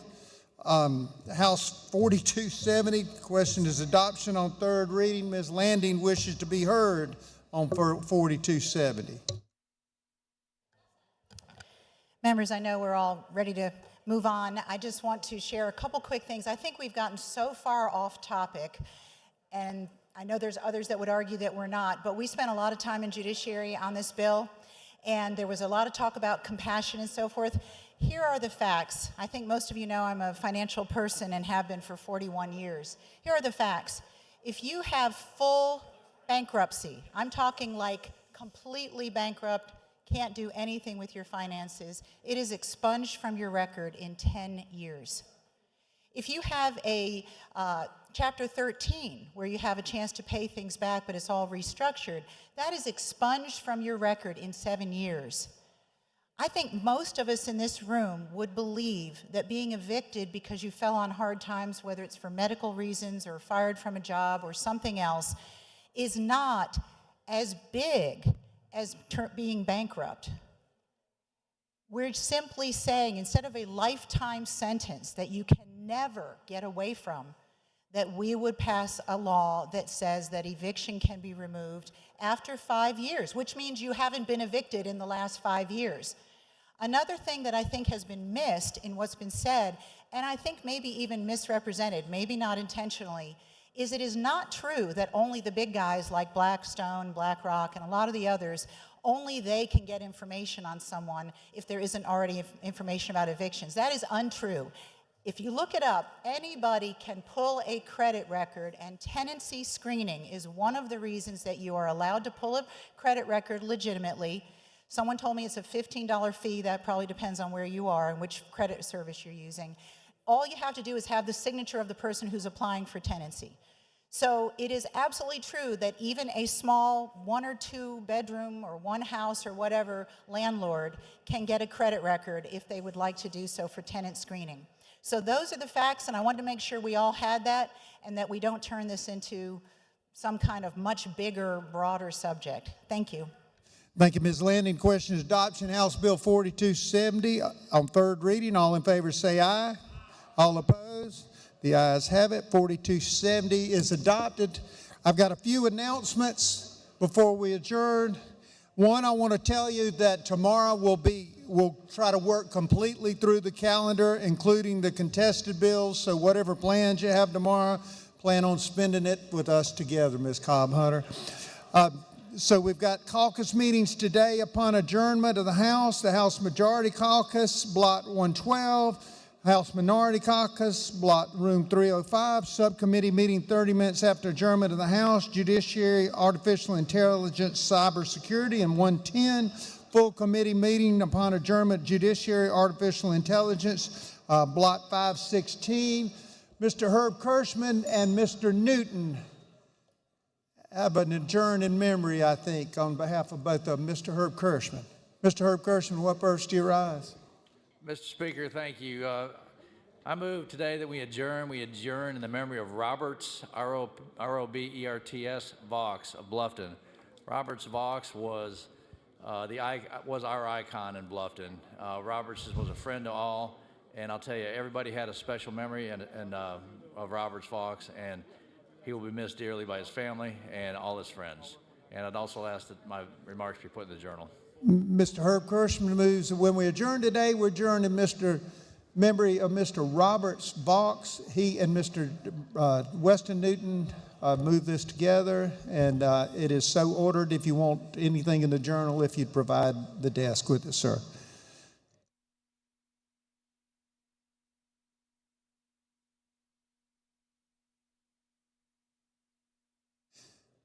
Mr. King moves the House do now adjourn. All in favor say aye.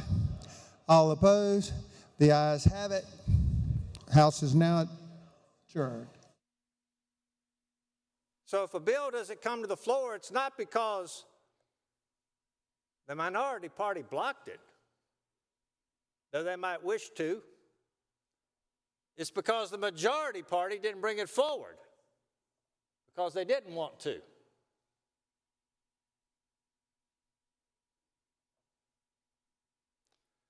You might say, well, Senator Cash, can't we find better ways to spend our time the next 9 days? Well, I don't know. I mean, we should be talking about UTVs, Senator from Calhoun, right? We could be talking about a lot of things that are on this calendar. And some of them perhaps have been around for years. Some of them are new things. Some of them you might attach a lot of importance to. Some of them you might think are a waste of time. If you believe that a human life begins at conception, now let's just say you don't believe that. Not everybody's going to say they believe that anymore. A lot of people are confused about biology these days. They'll say, if you ask them, do you believe human life begins at conception? They're going to say, well, I don't know. I'm not sure about that. I think mainly they're not sure because that leads to uncomfortable places in discussion, if you believe that a human life begins at conception. Do you believe that a human life begins at implantation, the time when the fertilized egg attaches to the wall of the uterus? Can I get you that far? Do you believe in life beginning at implantation? I mean, I would hope everyone in here would at least say, okay, you got me there. A fertilized egg that's attached to the wall of the uterus, certainly that a human life has begun.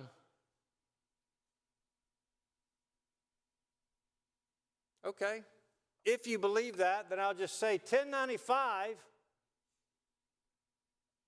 defines abortion as trying to end the life once it's clinically diagnosable.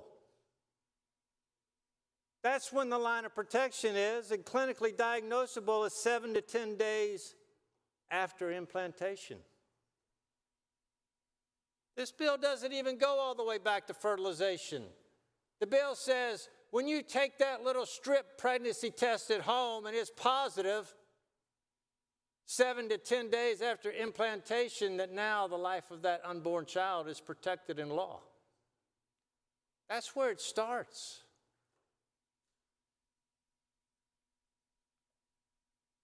I don't see any reason why that should be controversial or so hard for us to talk about and debate and vote on in this chamber. Now, we're not going to agree. We've proved that over the years. We're not going to agree. But for those of us who say life begins at conception, or if you can't admit to that or won't agree to that, maybe you can agree to life definitely has begun by implantation. Well, this bill protects a human life once pregnancy is clinically diagnosable, 7 to 10 days after implantation. If you believe that a human life has begun, and if you can half believe the statistics that DHEC puts out, they said in 2024, over 3,000 human lives in this state were ended by legal abortion under the heartbeat bill. Now, there's organizations, believe it or not, there's organizations that track abortion-inducing drugs, what states are ordering them, where the drugs are going into. And it is true, there's a problem. that a lot of abortion-inducing drugs are being mailed in to states like South Carolina from states where abortion is completely legal all 9 months of pregnancy, states like New York or Maryland.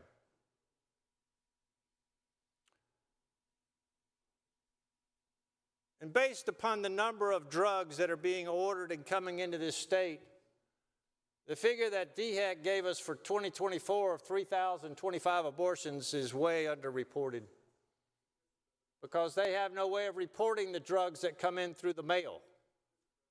It's likely there could be twice that many abortions taking place in this state once you factor in the drugs that are coming in through the mail. Senator from Sumter, what purpose do you raise? Mr. President, point of order, germaneness. State your point.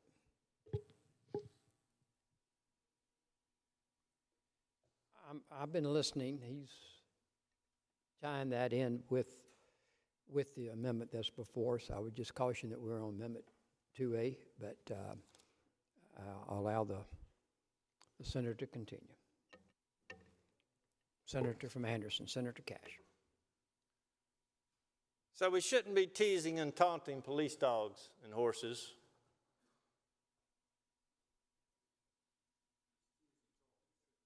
That would be unkind. It would be illegal, and it could get you a minimum $2,000 fine. But if you don't want the unborn child and you have it killed, you're scot-free. Senator from Spartanburg, Senator Bright, what purpose do you raise? Well, for another question. Senator yield for question. The senator does yield. Thank you. Senator yields for question. Senator, as you talk, I start doing more research because as I think about this, you know, this is an expansive topic because we're talking about animal cruelty and we're talking about rights of animals, obviously a police dog. So I got to thinking about what have we done in South Carolina code because you mentioned unborn children, and did you know that in South Carolina it is unlawful for any person to rob any wild turkey nest? So we believe that turkey eggs in South Carolina, we've codified this, that they deserve protection. Can you explain to me somehow with this logic how the unborn child doesn't deserve protection? Senator, we not only protect turkey eggs, we protect turkey feathers. Only certain people can have turkey feathers and make works of art with them. And there's penalties if you got turkey feathers and got them in an unlawful way. It's the way I understand it. But my point in talking about this bill and this amendment, it's all good. Protect police dogs, police horses. But you're not going to convince me this bill is more important than us standing here debating protecting human life, unborn babies. And if you believe a life begins at conception, or you believe a life even begins at implantation, and you understand that we are legally allowing thousands of unborn babies to be killed every year, and that we are the supermajority party, and yet we can't find time to take that up and discuss a plank that has been central to the party for a generation, then I might suggest to you that we've lost our way.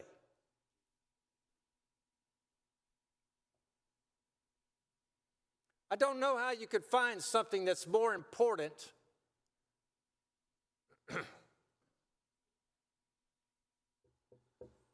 than that topic if you believe that 3,000 human beings were exterminated in this state in 2024 and probably in 2025 and right on into 2026. And as we sit here doing nothing about it, in 2027 and perhaps 2028 as well.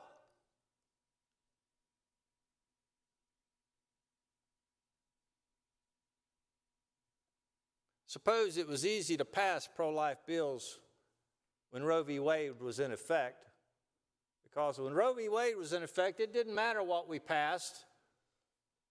unless it was clearly within the parameters of Supreme Court precedent, it was going to get enjoined and then probably struck down eventually. I've heard it said that we weren't playing with live bullets at that time, and now we are.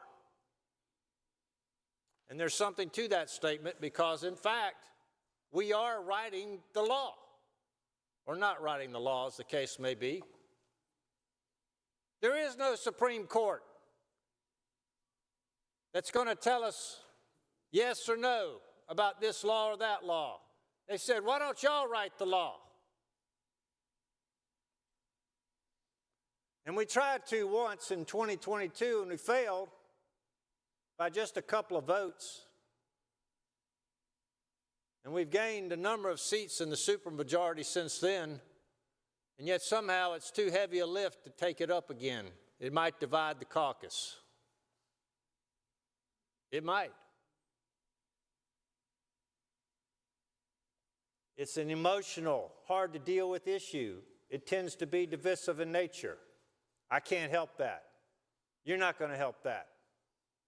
It's simply the way it is. Well, what I'm asking my party is this. Do we believe what we claim to believe? Do we claim to believe that life begins at conception, legal protection for every unborn child, but we can't seem to get around to legislating that?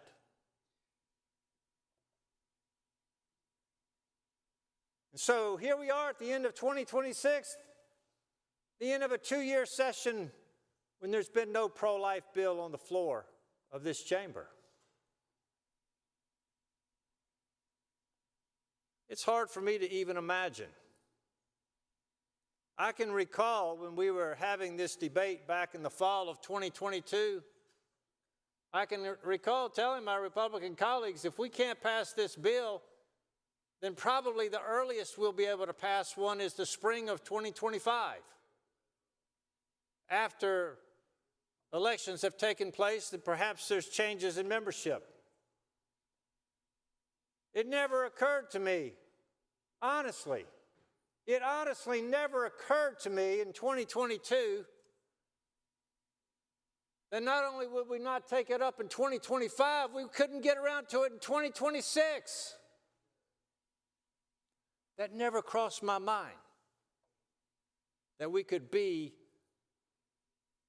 so unmotivated, so lacking in conviction, that we could go through an entire 2-year cycle without putting a pro-life bill on the floor because it's too hard, it's too controversial, we don't want to deal with it. That never crossed my mind in 2022. That we wouldn't have the guts to take up another bill in the following session. Senator from Spartanburg, Senator Bright, what purpose do you rise? Will the senator yield for a question? Senator yields. Senator, were you aware that I was here before you joined this chamber? And I'm glad that you were. To 16. And were you aware that I heard from many of the colleagues that are still here, if Roe v. Wade wasn't in our way, if it wasn't for Roe v. Wade, I mean, we've heard that constantly, if it wasn't for those tyrannical Supreme Court justices. Do you remember that? I do, Senator. Roe v. Wade was just getting in the way, and those Supreme Court justices, they were the problem. And Senator, I remember you were here, you weren't in this chamber, but you were outside this chamber, working hard trying to get personhood passed then, and were you aware that I too thought that if they ever turned Roe v. Wade, this genocide in our country would stop? Were you aware of that? Senator, I think unfortunately, when Roe v. Wade was overturned, a lot of people who fly the pro-life flag thought the battle was over. They thought that abortion was ended and that we had one, did you know? Actually, I can't say did you know. Well, Senator, were you aware, if you watch the movie Unplanned, and probably everybody that is opposed to giving equal protection to unborn children should watch that movie at least once a month. It'll be their homework assignment. It's easy when you look away. It's easy when you don't see that suction and what happens to that child. It's easy to ignore. I think throughout history, were you aware that genocide has been easy to ignore if you don't look at it? But we need to look at it because we have the power to stop it. And Senator, did you know that we're concerned about these police dogs? And I don't want these police dogs harmed. I've got dogs of my own. I don't want any harm to come to animals. But we have spent, I've got our, how we treat animals. This is our, maybe if DNR would help us out with this bill, we could probably get it passed. But Senator, did you know that we've got all these groups that want to help animals and you know, our wildlife and protect our land? But I just want to, did you know, applaud you for all you've done to fight for the unborn. I wish that we had, were you aware, the tenacity outside this chamber that we have for these other issues that don't involve lives that are exterminated. They are exterminated before they're allowed to take their first breath, were you aware? And I appreciate the wanting to protect these police dogs. And again, I want to protect our policemen and our police dogs, but not to want to protect the unborn child and place the importance at the end of this session on police dogs is probably some warped priorities. Would you agree? Senator, I'd like to protect all animals from cruelty. And in fact, our law does protect not just police dogs, not just police horses. Our code already protects all animals from cruelty, does it not? One of y'all could be happy to look it up, but I think I can tell you from memory that the penalty for cruelty to animals is a minimum of 6 months, 180 days. That's the minimum. If you're convicted of cruelty to animals, you get a minimum sentence of 180 days. And I think there's also a fine. Maybe an and/or there. Senator from Spartanburg, Senator Bright. Senator, yield for a question. Senator yields. Senator, were you aware in some cases up to a felony in prison time for certain kinds of treatment to animals? Definitely if you murder an animal, you can, I looked at the code, it can be up to a felony. Were you aware? Yeah, I think I was talking about the lesser offense, but even the lesser offense had a minimum penalty attached to it. Did you know, Senator, that my bill about unborn babies doesn't even have a minimum? It's up to 2 years. And yet some people say, that's unreasonable. Do you agree that killing an unborn child is never a lesser offense? There is no greater offense, were you aware? How could killing an unborn child be a lesser offense than killing an animal? Human beings among all creation, and alone among all creation, the Bible tells us are made in the image of God. Human beings, man and woman. And yet, we have no penalty for someone who willfully, intentionally breaks the law and kills an unborn child.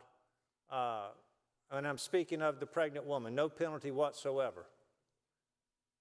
Now, I think we should protect animals, and I think we should protect unborn babies. I don't think my bill is extreme. I think my bill is common sense.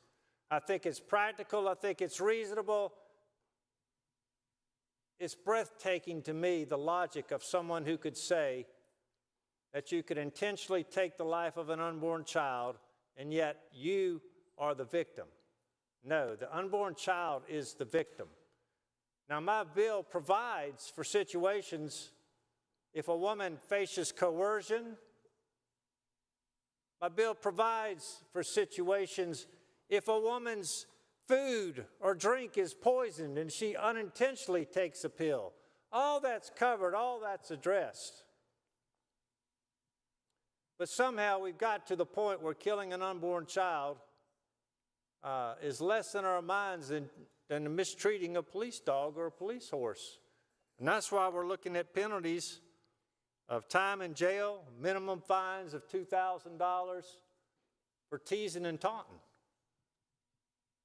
Well, Senator, I just, were you aware, the more I look at this bill, the more I see that we've already got these penalties in place, we're aware, but we're wanting to make sure that that police dog's life, that police dog being harassed is prevented by our laws. Were you aware of that? Well, Senator, you know, I agree with that because the law is supposed to tell us what the rules are in society. The law is supposed to tell us what's right, what's wrong. The law is supposed to tell us what our common societal values are. And so you pass laws like this one that's before us, and you say if you tease or taunt the dog or the horse, the minimum penalty for that is $2,000. That's going to make people sit up and take notice, right? Wouldn't you? I can't ask you a question. Senator, I'm sure you would agree with me that will make people sit up and take notice. Senator, were you aware that most of our laws are there for deterrence? We don't want people to commit crimes. We don't want people to do things that aren't acceptable, that harm others. We put those laws in place to deter people from committing those crimes. Were you aware of that? Deterrence is part of the fabric of a law. I said earlier, a law with no penalty is nothing more than a suggestion. Senator, I don't know of any other laws that don't have penalties. Senator, were you aware that if someone was charged with taunting one of these police dogs, were you aware that they would have an opportunity to go before a jury of their peers? Were you aware of that? They get due process. Senator, if someone is coerced or something happens in an abortion and a mother is charged, regardless of for any reason she's charged for ending that pregnancy, would she not have due process, Senator?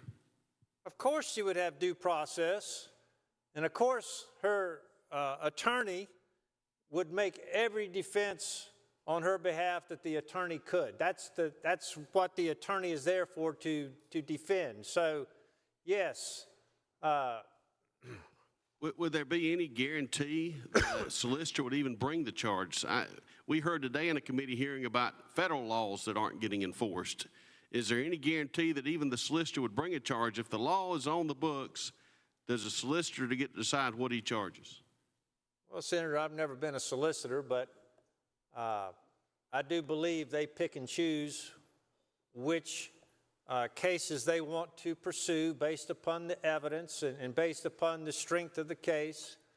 And so, of course, the solicitor is going to be mindful of all kinds of factors in deciding whether to pursue a case. And Senator, we're not attorneys. I wish we had an attorney in our debate here, but my understanding is it's got to be unanimous to get a conviction. Were you aware of that? In a criminal case? I think you're right about that. I'm checking with my staff, Senator Fernandez. I believe that's true. So, Senator, if you were to taunt this animal, you could still go to a jury trial, and if the jury trial found you innocent, then you would be innocent of taunting this animal. Would that be correct? Well, Senator, if you were arrested for taunting and teasing an animal, I think there would certainly be a jury trial, because somebody would have to figure out if you crossed the line between what you might have considered just an offhand thing and what someone else considered a criminal offense. So, you know, certainly in this case, you could get a jury trial, and in the case of a human life being taken, yeah, you're going to have a defense, you're going to have a jury trial, there's going to be a judge, there's going to be due process. Even though the baby who got killed didn't have due process, the baby who got killed didn't have due process. But Senator, a jury could basically decide what happens if this woman chooses to end the child's life. The jury still is going to have a say. It's not going to. Senator, were you aware of these arguments that every woman that commits abortion that might be charged under this, and we're not sure, you know, what'll happen with the jury, but were you aware that I live in Spartanburg, and there was a woman that drowned her kids in a lake, were you aware, that were outside the womb, that has been up for parole several times since then? Were you aware of that? I think everybody who was alive at the time will never forget that. And it's just one of those things that sticks with you. So, yes, I'm aware. Well, Senator, would you not agree that the odds of a woman getting the death penalty for having an abortion in this state would be less than slim to none? I do agree. Now, Well, Senator, I guess yeah. do we agree that it's really deterrent? It's really, would you agree it's this pill that women can take without doctors that they can order online that, of course, were you aware this other bill is supposed to stop that probably won't, that we're trying to stop because it's dangerous to a woman's life to take that pill at the term they're taking them, and that basically these children are going to be treated like waste instead of like the souls that God created and like they should be treated? Senator, I think that the law has different objectives.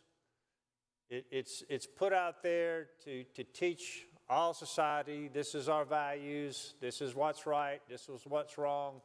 And so, just like this law, if it gets passed, will teach people that taunting an animal, it has a value of a minimum of $2,000. Other laws also teach people. When you pass laws that say you can kill an innocent unborn human and there's no penalty, we're teaching people something right then. We're teaching them that we don't really believe what we're saying. That we're just making political grandstanding. We're passing laws that are meaningless. Senator, were you aware that I had a colleague that is no longer in this chamber? We had a serious conversation, and were you aware that he told me that he felt like that the Republicans like having this as an issue come election time, and that we really didn't want to end abortion? Were you aware of that? Well, they don't like it having it as an issue at election time anymore. I can tell you that. It may have been something in the past they liked. Protecting unborn children right now in the Republican Party is not real high on the priority list as far as I can tell, either at the state level or the federal level. It's not a very high priority agenda item. The law is there as a tutor, but the law is also there for deterrence. That's why this law has an actual deterrent in it. And I don't know about you, Senator, but once we pass this law, I'm going to be careful not to look at a police dog or a horse sideways. You know what I'm saying? I'll be careful of my manners around police dogs and police horses, because the penalty here for teasing or taunting, some people like to tell jokes. I don't tell jokes much. But for teasing or taunting could get you a $2,000 fine. It's a deterrent. And Senator, were you aware that after a few of those fines are handed out, I think the police dogs are going to get a little better treatment, because that is concerning. That taunting, you know, I'm not exactly sure on that definition, but that's concerning because, you know, taunting can, you know, if you watch, Senator, were you aware if you watch the NFL and college sports, sometimes they'll call these taunting flags, and then you're trying to wonder, what did he really do? So it's a lot of deference, but there again, that goes back to that jury and hoping that jury is educated and makes that decision based on the law and isn't too harsh with the people that are charged. Well, it's up to the jury, just like in this case, it's going to be up to a jury whether someone gets a misdemeanor, whether someone gets a felony, whether they get found guilty, whether they get found innocent based upon the meaning of these words in the jury's minds when the case has gone through. There's all these factors, they call them mitigating factors and aggravating circumstances and all like that. And we all know that any case that goes to trial involving a homicide, people are going to get a fair trial. They're going to have a defense. All those factors can and will be brought in. If that's true for a police animal, that would certainly be true in the case of the people involved in killing an unborn child. They would be put on trial if the evidence is there. But they would have their defense. They would have their day in court, and they should. We want to make sure the law is fairly applied, but when you have a law that protects your life and my life and says anyone who assaults and kills us gets this, but then you have a law for the unborn child's life, and anyone who assaults or kills them gets 0, at least as far as a woman's concerned. Now, accomplices or the doctor, they still could be prosecuted. But I'm just not aware of us passing laws in other cases where there's no penalties and thinking that that's educating people in the right direction. You know, it appears to me that passing a pro-life law and making it illegal to kill an unborn child after diagnosable pregnancy, and yet saying if you're the pregnant woman and you willfully, intentionally take the pills, you know what you're doing about it. If you pass such a law and say, but there's no penalty, Senator, that to me seems like a completely confused and mixed message you'd be sending. I don't see how that would educate the public about anything. Senator, were you aware that I've had instances where I've gotten read bills and got a little concerned about bills, and it's happened recently, and where I've said, you know, I don't like this bill. I don't like what it states we ought to do. And other senators have come to me privately and said, Senator, don't worry. There's no real penalties. This bill doesn't do anything. So I think we do that a lot. We try to appease folks outside the chamber with bills that kind of sound good, kind of feel good. But in the end, they don't accomplish a lot, but they are easy to pass, were you aware? But, Senator, my biggest question is, how many lives, if this bill passes, how many lives do you think it'll save per year? If your bill passes, not the bill that we've been discussing at length about dogs and animal cruelty, but if your bill were to pass. You know, it's hard to speculate.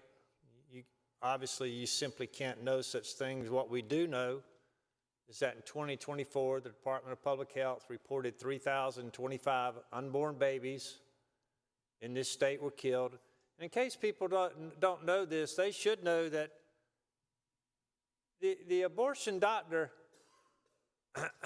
has to do the ultrasound, and if there's no heartbeat, then he can do the abortion. But you know, they don't give these these abortion-inducing drugs to women who aren't pregnant.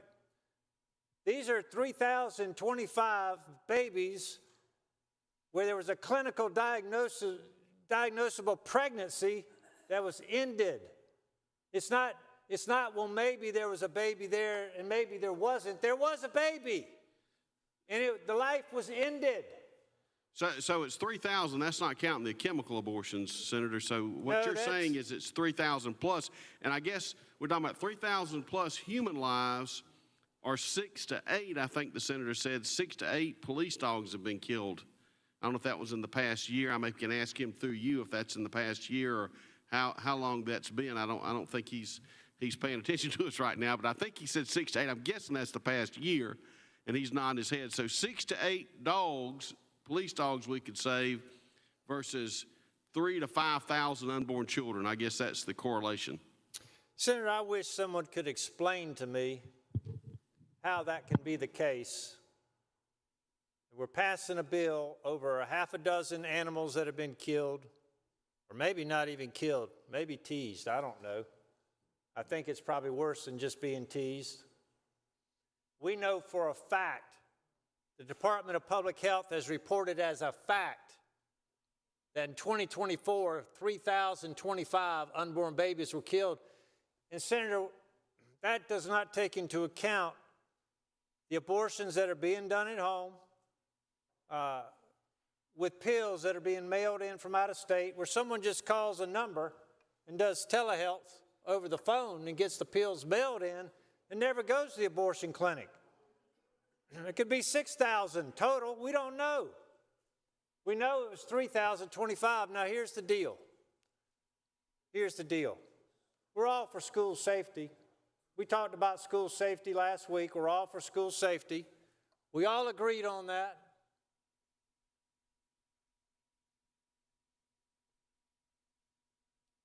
If there was 3 children killed in South Carolina in 1 week, we'd stop everything we were doing, and school safety would be what we would be talking about and what we would be legislating on. You all know that I'm telling you the truth.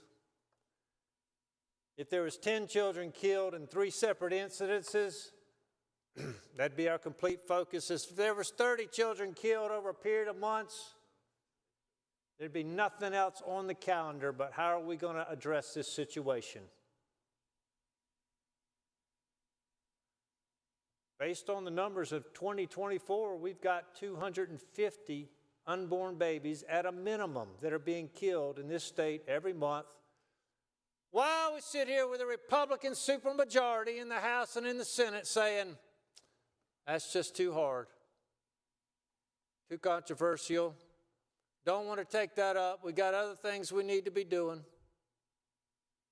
And so here we are, we're doing other things. Not something that's not noble, not something that's not good. It's just other. Anything other than protecting unborn babies, because that is controversial. That gets people upset. People send me nasty texts and phone calls and emails day and night. I get it. I don't want them, you don't want them. The best way not to get them is just don't talk about it. Just go about your business, keep your head down, and talk about everything else as we're going to talk about for the next 9 days, but don't talk about this. Well, I don't think that's right. I tried looking through that calendar. I'll be honest with you, I couldn't get through it, reading about all these bills and all this stuff and hearing about everything that's in committee waiting for us this afternoon. Dozens and dozens of bills. Some of them more important than others. Some of them will get to this floor, some of them won't. But if we had school children being killed week in and week out, we'd stop talking about all this stuff and we would pass whatever we felt like we needed to pass to address the situation. Now, the party that is the majority party is actually the party that says they believe that an unborn human being's life begins at conception, or maybe implantation for some people, I don't know. I really don't know what people believe anymore, since we're not really willing to talk about it. My party believes that this truth about unborn life is true. And my party can't muster the votes to talk about it on the floor of the Senate. So you know what that tells me? My party's lying. My party just wants certain people out there to think that they are pro-life and that they are against the killing of unborn children and that they are going to do everything they can to stop it. When, I don't know. Apparently not now. My party wants to have it both ways. Vote for me, I'm pro-life, 100% without exceptions. Have you ever heard such stuff in campaign rhetoric? 100% pro-life. No exceptions. Save all the babies. Whatever you do, don't put that bill on the floor, because I'm going to have to take some hard votes, and I don't want to take hard votes.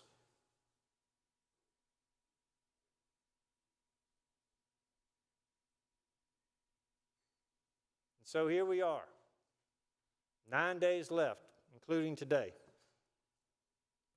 You say, well, Senator Cash, you were awfully late getting your bill out of committee. I did the best I could. There's a lot of bills that are hard to get out of committee, aren't there, Senator from Spartanburg? Yeah. You do the best you can, and the chips fall where they may. And sometimes you arrive pretty late in the day. But it wasn't for lack of trying. Nevertheless, the bill's on the calendar. The bill's introduced and read across on April the 1st. I gave an introductory speech about it. Everybody knows from April the 1st onward that Senator Cash had another pro-life bill. And now it's out of full committee. Now it's sitting on our calendar along with dozens of other bills on the calendar and dozens of other bills that are still waiting to be heard in committee today and tomorrow and the day after that.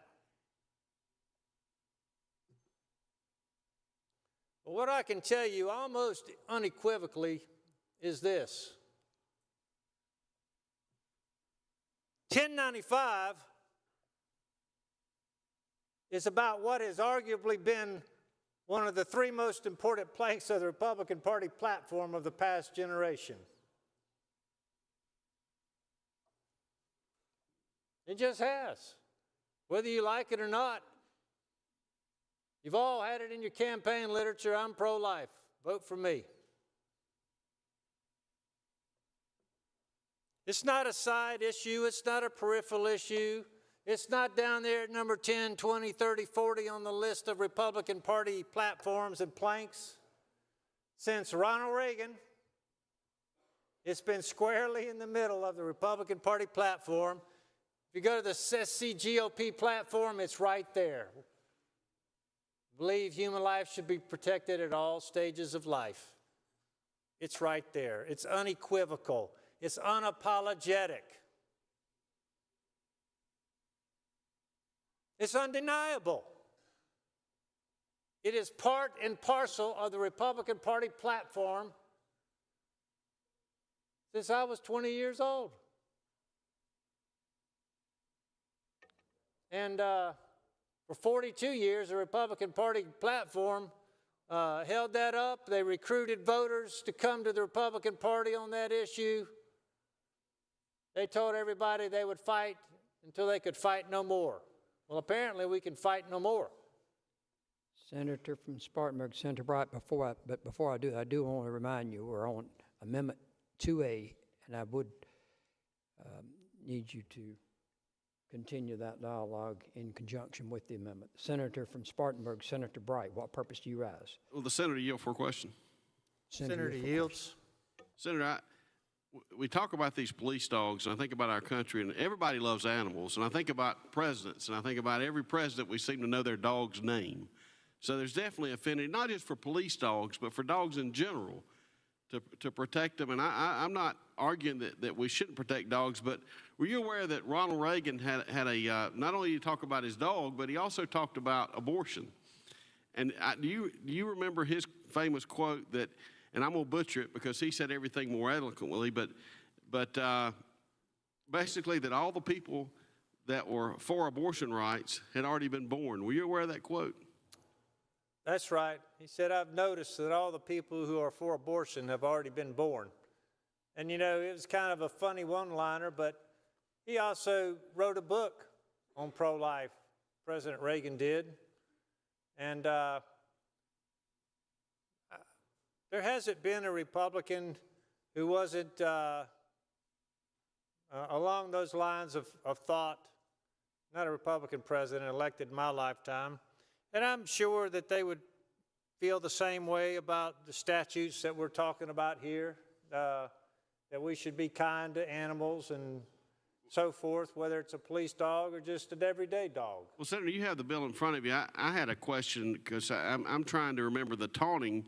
Did that taunting include a up to a year sentence? Because I know with gun rights, if you're charged with something that has up to a year sentence, you can actually lose your firearm. Is that in this bill? Because I know that we put an amendment on that. I'm trying to see where we stand. Do you have that language in front of you? Well, this bill says the penalty is not less than $2,000 nor more than $5,000, or in prison not more than 1 year, or both. So the maximum here for the malicious taunting or teasing could be up to $5,000 and up to a year in jail. Now, you know, there's this amendment in particular says it's unlawful to maliciously shoot into a vehicle or trailer while a police dog or horse is inside, or shoot and hit a police dog or horse while running in pursuit from a law enforcement agency or department. Now, if you shoot into the trailer where the horse is being kept, well, that is now a felony. There's two sections, and that's a felony. The fine is not less than $2,000 nor more than $20,000, and in prison for not more than 15 years. So that's a much stronger penalty. And you know, that doesn't say anything about you actually hit the horse or killed the horse. It just says, well, yeah, if you shoot into the trailer, that's a felony. If you miss the horse, you still got a felony and up to a $20,000 fine. So, but Senator, my understanding was that, and I wasn't here when the permitless carry bill was passed, but my understanding was there was an amendment in there that basically codified the Brady bill, and to my understanding, if you get charged with a maximum sentence of a year, you can actually lose your gun rights. And I'm real cautious about any bill that has a maximum sentence of a year, because that is, you know, that's just a terrible law. I mean, to think that everybody that can have a sentence up to a year can lose their gun rights is just beyond my comprehension. well, Senator, that's a point of debate that some people may or may not agree with you on. I don't have a firm, fixed opinion as we stand here talking about that, but in this bill, if it's a year, my question is, if it's up to a year, and what I've had people tell me, that staff and other legislators that are attorneys, if it's up to a year, you lose your gun rights. I don't want somebody to lose their gun rights if they taunt a dog. I mean, that's, to me, a little bit excessive. Well, now, the taunting and teasing goes back to being a misdemeanor. That's a different section. But it doesn't have to be, it can still be a misdemeanor. So you don't have to have a felony to lose your gun rights. It can be a misdemeanor as long as it's punishable for up to a year. Now, currently in South Carolina, you can lose your gun rights. Well, I'm not familiar with the code enough to be able to confirm what you're saying, but I hear what you're saying, because the part about malicious taunting or teasing can get you up to a year. Well, I've got an attorney telling me that if it's a year or more, which up to a year I think would be inclusive of a year and more, I'm going to have to ask a question through you to the senator from Richland, if he'll yield, and tell us what the current statute is. Is it up to a year, or if he'll take his microphone? I promise the water's fine, but I'm getting different answers from staff and legislators. So if it's more than a year, is that the? I've got the senator from Anderson has the floor. So the senator from Spartanburg is asking questions. Mr. President, may I ask a question through the senator from Anderson to the senator from Richland? Senator from, well, he said back there. Senator from. I'll yield for the question for the senator from Richland. Thank you. Senator from Richland, Senator Walker, what purpose do you rise? Mr. President, with the senator from Anderson holding the floor, I'd like to speak to the bill. Well, just ask him.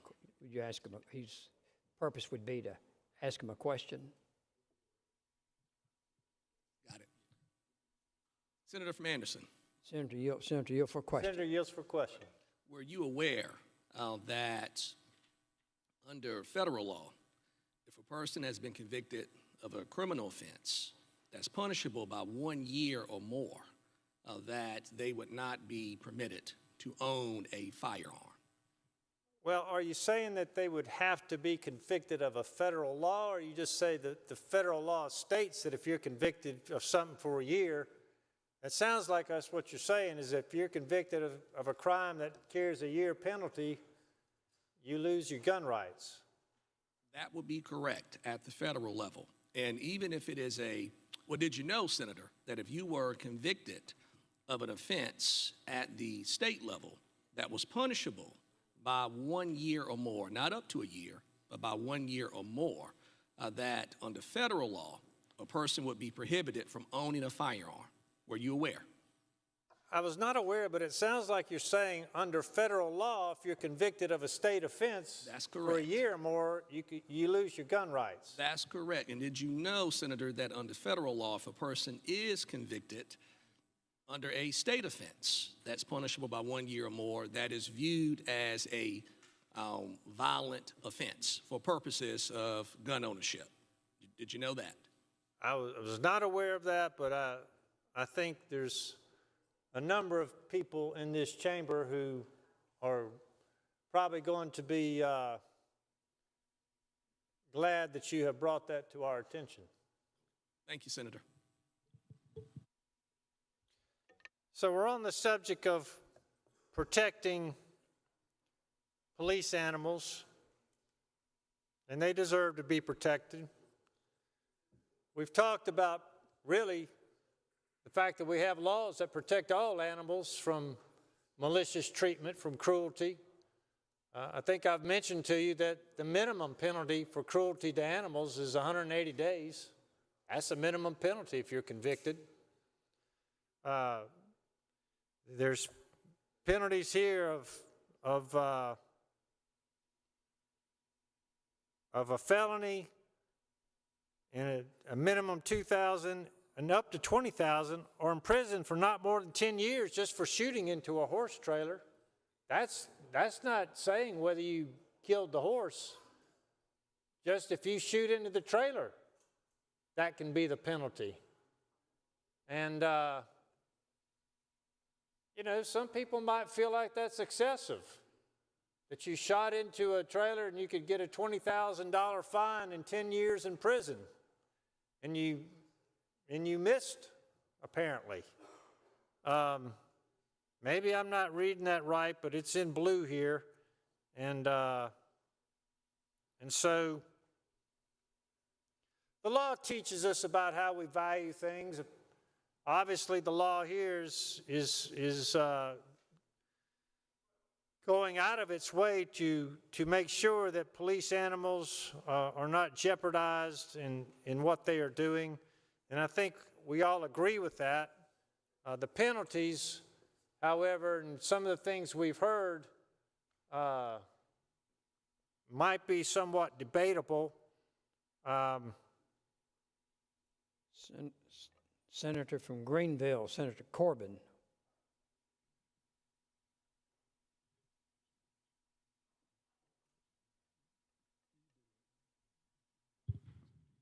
Senator from Anderson continues to have the floor. Senator Cash. Thank you, Mr. President. Senator from Spartanburg, Senator Martin, what purpose do you raise? I rise to make a unanimous consent request. State your request. And a lot of this new material that I would like to check out on the 1 year penalties and the gun rights, I'd like to make a unanimous consent request with the Senator from Anderson holding the floor on Amendment 2A that we carry this matter over until the end of the second reading calendar today. Is there objection to the unanimous consent request? Senator from Anderson, Senator Cash retaining the floor on Amendment 2A, we carry the matter over to the end in the appropriate order. Is that correct? At the end of the second reading. Objections heard. Senator from Anderson, Senator Cash retains the floor. Thank you, Mr. President. So we're taking the matter of injuring or even taunting or tormenting a police animal very seriously here today. And I think there's probably going to be differing views on the penalties that are being prescribed here. I think it is without argument that the penalties, whatever they may end up being, are going to be a deterrent. And I think we're all in agreement that there should be a strong deterrent to killing a police dog or a police horse. I think we would all agree that there should be a strong deterrent, that if people are made aware of these penalties, that they're going to be careful that they don't do that. And in effect, you know, hopefully when we make the laws, we take into account what we might call these moral calculations, meaning that if you kill a police dog, or if you even attempt to injure them by shooting into a trailer blindly where they're being kept, that's a serious thing, that we're not going to mess around with that. You're not going to get some kind of a pass with that. That you are going to be held to account before the law for your actions.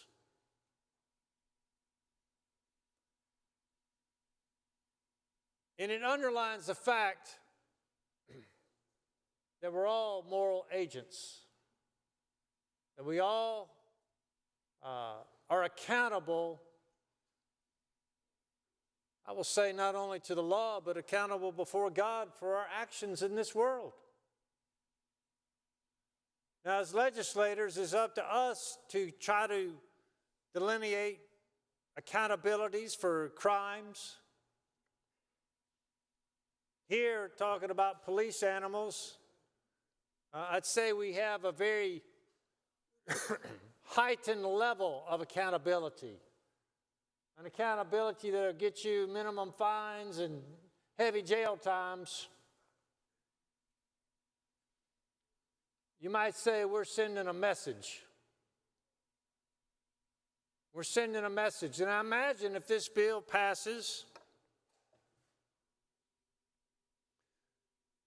that there's going to be some front page news about it, and people will be educated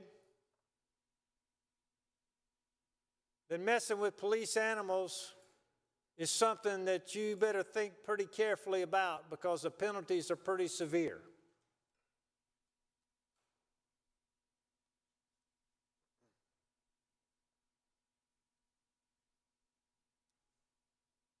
And I think these calculations we do when we're passing laws, we do them all the time. We're going to create this offense. Now, what's the penalty for this offense? Well, how does this offense compare to that offense? You want to make sure that the laws has some moral consistency throughout, that you don't create a law that says if you torment or taunt or hurt a police dog, that you get this heavy offense. But if you kill an unborn child, well, actually, there's no penalty at all. Because if we were to pass a law that says if you kill an unborn child illegally, but there's no penalty, then we might confuse people about what we actually believe concerning the sanctity of human life. You know, the sanctity of human life is different than the sanctity of animal life, because it's human life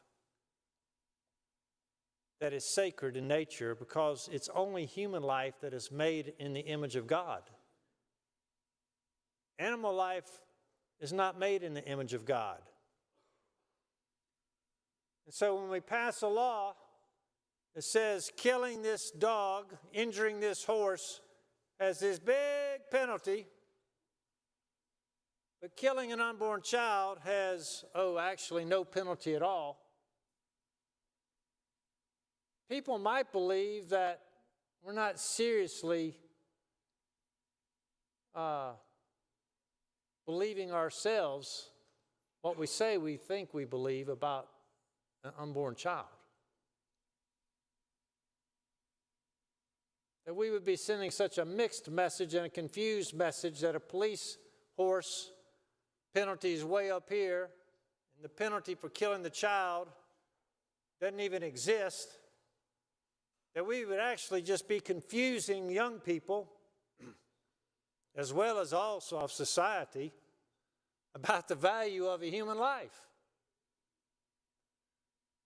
Because how can you say that human life has infinite value, made in the image of God, and yet you can take that life and have no penalty? When we go and pass a law the next day that says if you kill a police dog, you're going to get up to 20 years, $20,000. I mean, how are people supposed to make any sense out of that? I'm convinced you can't make sense out of it. You can't make sense out of it. It's not logical. People won't process that properly. people won't process it properly. You know, young people today grow up at a different time than we did. When we were growing up, you didn't really have ultrasounds. We didn't know that much about DNA and life in the womb. We just didn't. You know, there was this idea that an unborn child was a blob of tissue, and that's the way a lot of people thought about it. If you go back to the 60s and the 70s, that's just the way a lot of people thought about it. And then as we had advancements in medical technology, scientific breakthroughs in understanding genetics and DNA and all of that, all of a sudden we had a window into the womb, and the unborn child become much more real because now we could see it. And now they even have 3D ultrasounds. It's wonderful. I've got 21 grandchildren. I've seen a lot of ultrasounds. I hope to see a lot more. When someone shows you a picture of an ultrasound, no one says, oh, look at that blob of tissue with the beating heart. Nobody says that. Look at the precious little baby. That's what they say. Because a 3-year-old can look at the picture and know instinctively that's a baby. And they do. They know instinctively. So yes, let's have laws that protect horses and dogs. Let's make it clear through the penalties that these are valuable animals. We place a high respect on their lives, and you're going to suffer a severe penalty if you intentionally take the life of a police dog or a police horse. And all I would say is there should be consistency in the law. And I'm talking to people who say that an unborn life begins at conception, or maybe implantation for some people. I don't know what some people's biological beliefs are. And some people might say, well, I believe that the unborn child begins at conception or implantation. I just believe that the woman's right to bodily autonomy trumps all that. Well, if that's what you believe, I'm probably not going to convince you otherwise. I mean, it's not what I believe. I believe that life is the inalienable right. If you don't have the right to life, then the other rights are pretty worthless. So I don't see how the right to life can be trumped even inside the womb by someone who says, I don't want this unborn child. I don't believe you can trump the right to life. It's fundamental. The child, the Bible tells us, is knit together in the mother's womb. And we believe that is something that has a divine imprint, Imago Dei, in the image of God. So here we are in the last 3 weeks. Maybe we'll pass this bill. Maybe we'll change it a little bit. I don't know what we're going to do. But I don't think this is the only bill we should be taking up concerning life. I think it'd be good to take up a bill about unborn life. Do what I believe is the single most important thing to do on the single most important issue, because it deals with the most fundamental thing of all, which is life. Senator from Spartanburg, Senator Bright, what purpose do you ask? Will the senator yield for a question? Senator yield for question. Senator yields for a question. Senator yields. Senator, I've just been doing some research as you've been talking, and just the value of these police dogs, I don't think people realize when it comes to explosives, drugs, and even deterrence. You were mentioning about the deterrence from abortion, adding the criminal penalties, and these police dogs are tremendous deterrents because their speed and agility. Some people won't commit crimes when they see a police dog in the area just because of the concern. So I think that we do need to value these police dogs. And after hearing the explanation and understanding more about the criminal penalties, I think this seems to be a good bill, but I'm glad you're talking more about it. But I think we all need to focus on what we do here, Senator. We're aware, and that is deterrence. I mean, when we need to make sure that we create laws that protect people from harming each other and protect our liberties. So, sir, I appreciate what you're doing, speaking about were you aware about the unborn and about these police dogs, because I think it is important that we have them, and I think that it's important that we protect them. But there again, we want to make sure that I'm concerned. I think many others are concerned. I heard the other senator from Spartanburg talking a little bit about it. I think and other members in the chamber about the taunting aspect of this bill. So I think we've got more questions, and I look forward to more elaboration. Were you aware? I appreciate that, Senator. Did you know, I can't actually ask you a question. So I'll just tell you, Senator, I've introduced a bill before about protecting police animals. It didn't get enough traction to pass, but I've introduced bills myself on protecting police dogs. We had a police dog up in Anderson get killed, unfortunately. And I think my predecessor might have also proposed a bill about protecting police animals. For anyone who might be tuning in the middle of this conversation, I'm not against protecting police animals. I'm not against it being on the calendar. I'm not against the amendments.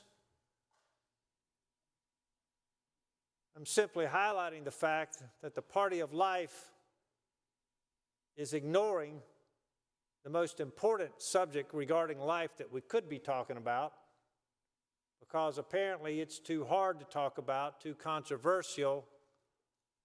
They'd rather skip over that and talk about this bill and then the 10, 20, 30, 40, 50 bills that come behind it in the next 8 days, some of which will be good and some of which maybe aren't that important. I don't know. Like I said, I looked through the calendar earlier trying to find all the important bills that were more important than the right to life of the unborn child, and I couldn't find any. And yet we got a whole calendar full of them and more coming in these committee meetings that we've just got to get done before the session's over, apparently. So I appreciate everybody's patience in debating this important topic and listening to my related comments on the subject. And with that, Mr. President, I will take my seat. Thank you, Senator from Anderson. The pending question is the adoption of Amendment 2A. All those in favor would please say aye. Opposed, no.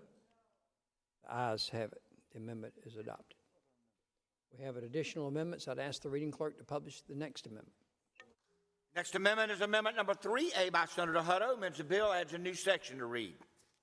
Senator from Orangeburg, what purpose do you rise, sir? To be heard on the amendment. You're recognized on your amendment, sir. Senator from Orangeburg. This is an amendment about police dogs and the fact that they are actually working for mostly local government, sometimes SLED, but it would allow, and it's rare that they get killed, but it would allow for the agency that owned the dog when they are killed in the line of duty to seek reimbursement from the Injured Workers Fund for $15,000. It would also allow the Injured Workers Fund to pay for the veterinary bills of the dogs. Talk to those folks. It's so few dogs and so few that would be affected, but to the local agencies, it could be a much bigger deal. So, Senator from Collins, what purpose do you rise? See if the senator would yield for a quick question. yes. Why did you come up with the $15,000? We asked about what the cost of replacing and training the dog would be. It's a specialized I dog. understand that. I've rescued older police dogs, and I understand there's a lot of training. What is our law as it relates to a normal person who might lose a dog through death?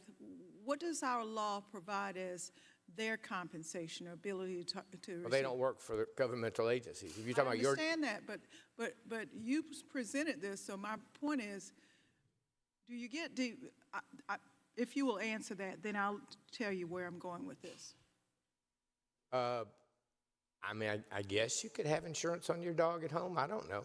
No, right now, if, say, I remember one of my first cases when I went out to practice alone was my favorite teacher from high school's little Yorkie got attacked by the dogs from next door. And she was devastated. It was a support dog for her because she had a number of health issues.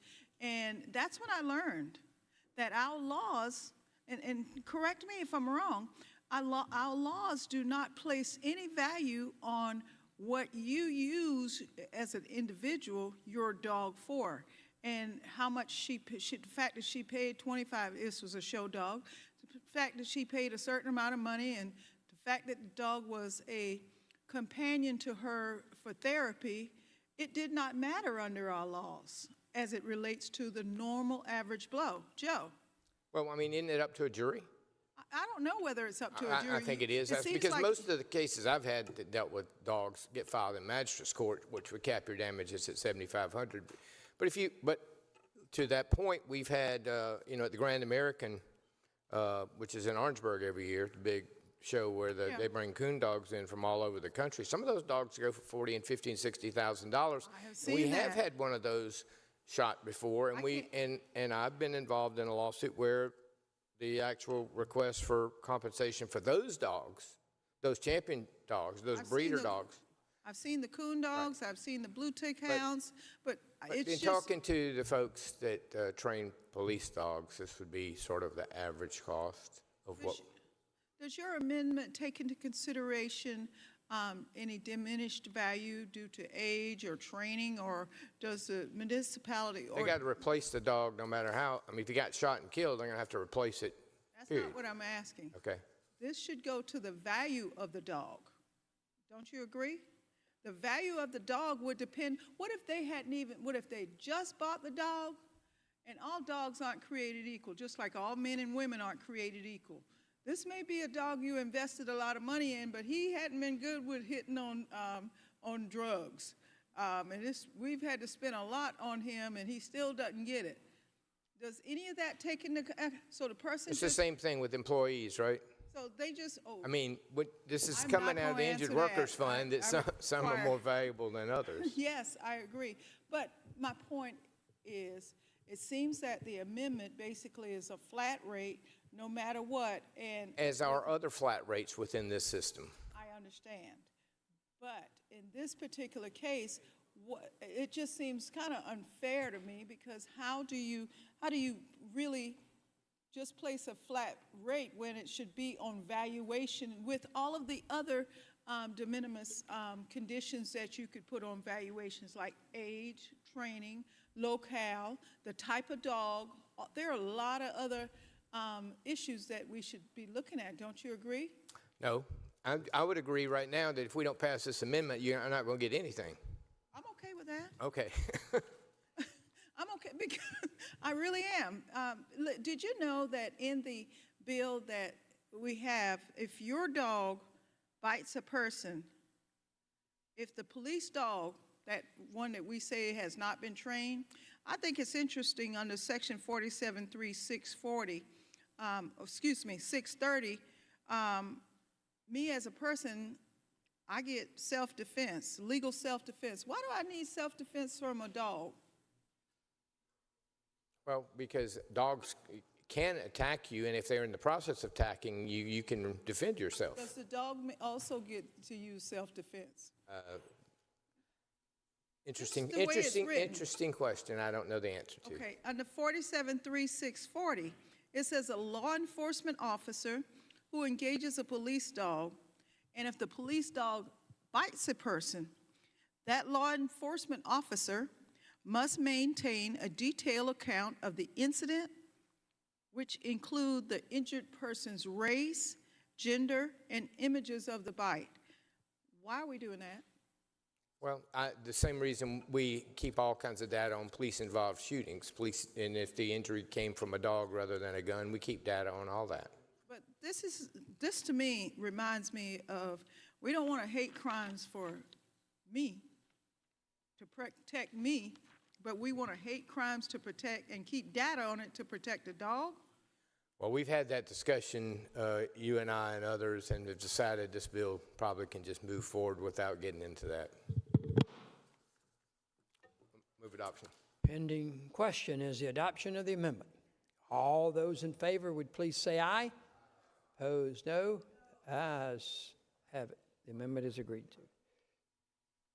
We have a further amendment. I ask the reading clerk to publish the next amendment. Next amendment is Amendment number 4 by Senator Massey. Amends the bill, strikes all after the enacting words. Senator from Edgefield, what purpose do you rise, sir? Mr. President, my amendment's a strike all, and I don't want to undo what the senator from Orangeburg just did. And I think there may be a House vehicle that we may try to use with this too, so I move to carry over the bill.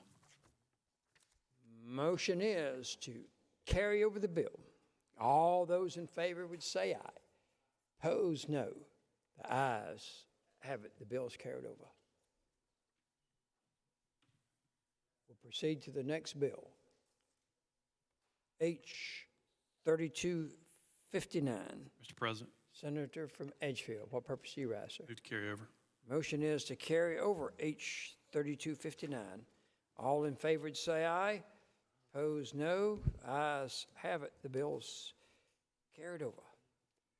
That takes us now to page 17, middle of the page, H 3569.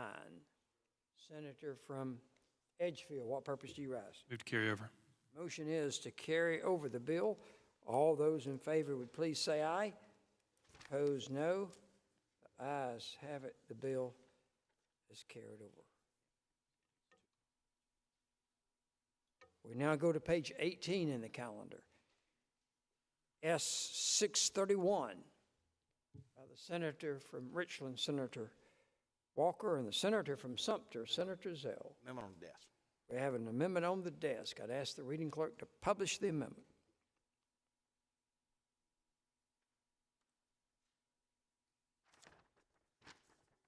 Amendments by Senator Devine, amends the bill, Section 1, strike Section 23.3, 535, subsection C, item 5, 5, and 6, and inserts. Senator from Richland, Senator Devine, what purpose do you rise? To explain the amendment. You're recognized on your amendment.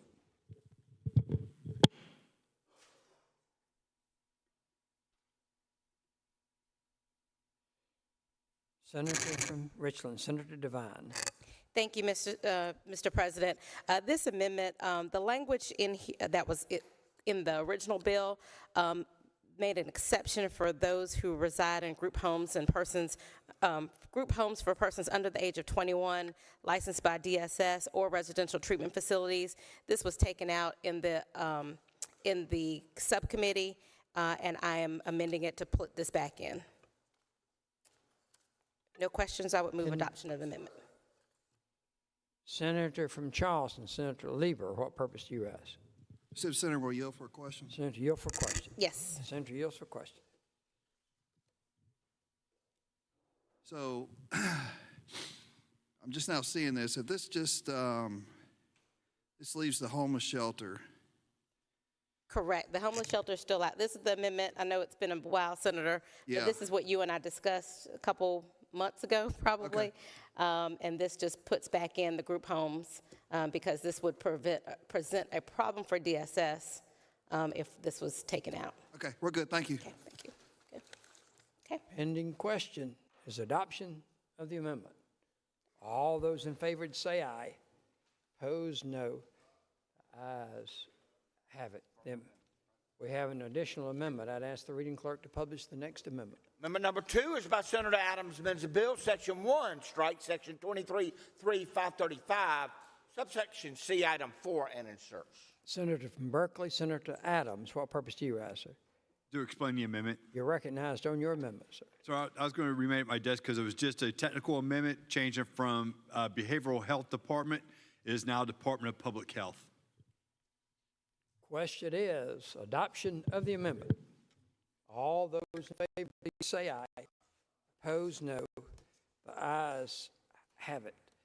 The amendment is agreed to.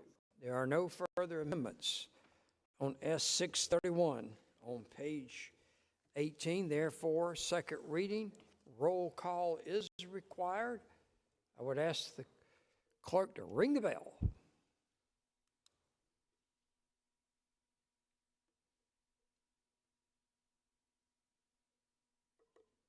The reading clerk will call the roll of the Senate on second reading of S. 633. Mr. Adams. 31. Mr. Adams votes aye. Mr. Alexander. Aye. Mr. Allen. Aye. Mr. Bennett. Aye. Mr. Blackman. Aye. Mr. Bright votes aye. Mr. Campson. Aye. Mr. Cash. Aye. Mr. Chaplin. Not voting Mr. Clymer. Not voting Mr. Corbin. Votes aye, Mr. Cromer. Aye, Mr. Davis. Aye, Mrs. Devine. Aye, Mr. Elliott.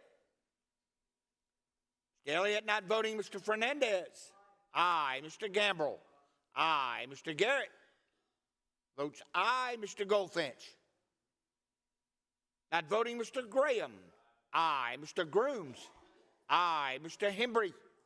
Aye, Mr. Hutto. Aye, Mr. Jackson. Aye, Mr. Johnson. Aye, Mr. Kennedy. Aye, Mr. Kimbrell. Not voting Mr. Lieber. Votes aye, Mr. Martin. Aye, Mr. Massey. Aye, Mrs. Matthews. No, Mr. Ott. Not voting Mr. Peeler. Aye, Mr. Rankin.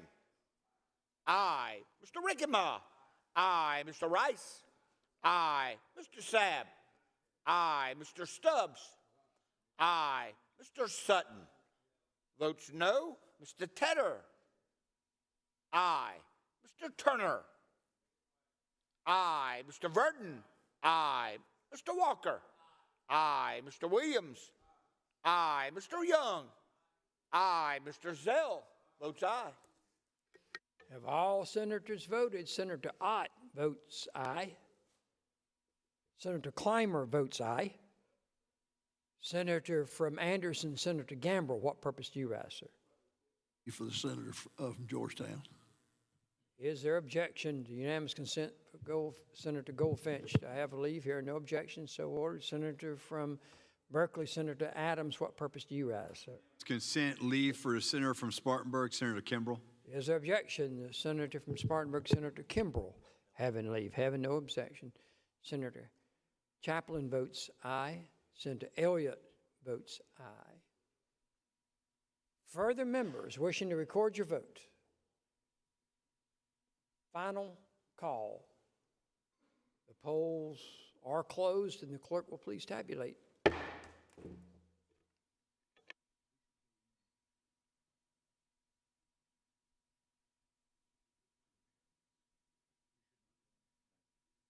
By a vote of 42-2, S.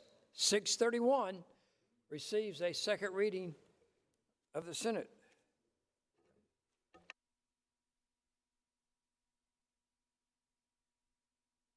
We go to page 23 on the calendar, page 23. Toward the bottom of the page, H. 3453, Senator from Edgefield. What purpose do you ask?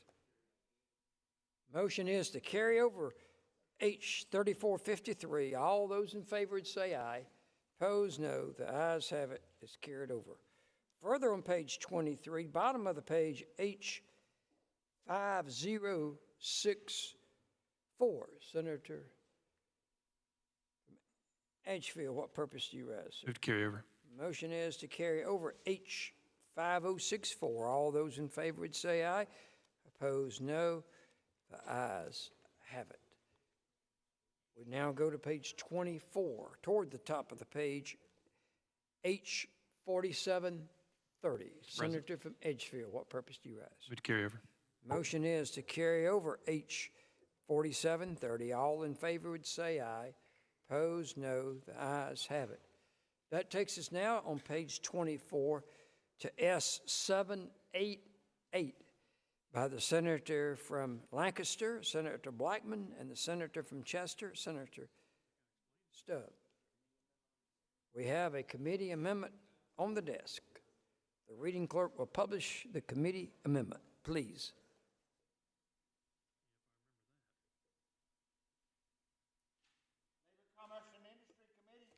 Proposes the following amendment. Amends the bill by striking section 1 and inserting. Senator from Edgefield, what purpose do you rise, sir? To explain the committee amendment in the bill. You're recognized on the committee amendment and the bill. Mr. President, this bill would prohibit mental health professionals from using artificial intelligence in the therapy or the psychotherapy without the patient's consent. It would just ensure that the patient has to be informed of any use of AI during that therapeutic process. And it does not allow the health professional to use AI to make independent therapeutic decisions in treating the patients. Pending question is the adoption of the committee report. All those in favor would please say aye. Opposed, no. Ayes have it. We have no further amendments. So the question is, second reading. Senator from Charleston, Senator Lieber. Unanimous consent request. State your request. Yeah, as a co-sponsor on the bill. Is there objection to the senator from Charleston, Senator Lieber, being added as a co-sponsor to S-788? Hearing no objection, so ordered. The question before us is second reading of S-788. Second reading. Pursuant to Rule 16, the bill will receive a second reading of the Senate. We'll have the senator voting aye.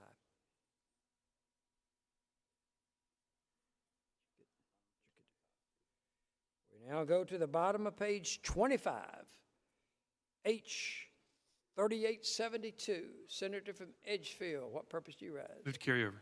Motion is to carry over H 3872. All in favor would say aye. Opposed, no. Ayes have it. That bill's carried over. We now go to turn the page to 26. Top of the page, S447 by the senator from Berkeley, Senator Adams. Senator from Berkeley, Senator Adams, what purpose do you rise? Move to carry over. Motion is to carry over the bill. All in favor would say aye. Opposed, no. The ayes have it. The bill's carried over. Middle of page 26, S983 by the senator from Greenville, Senator Elliott, Senator from Calhoun, Senator Ott, and several others. Senator from Greenville, Senator Corbin, what purpose do you rise? Carry over. Motion is to carry over S983. All in favor would say aye. Opposed, no. The ayes have it. That bill is carried over.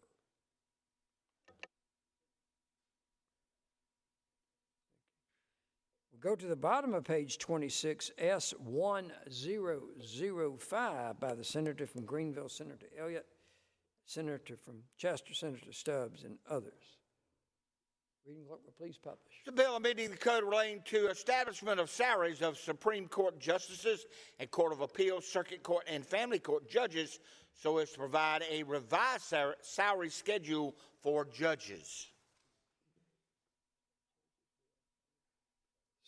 Senator from Greenville, Senator Elliott, what purpose do you rise? Thank you, Mr. President, to explain the bill.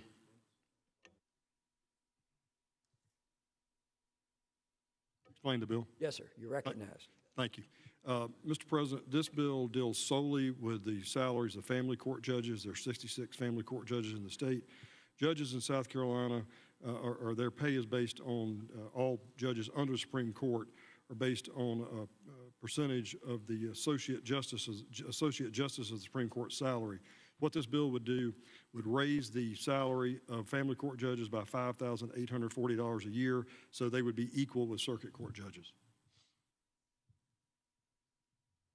The question is second reading of S1005.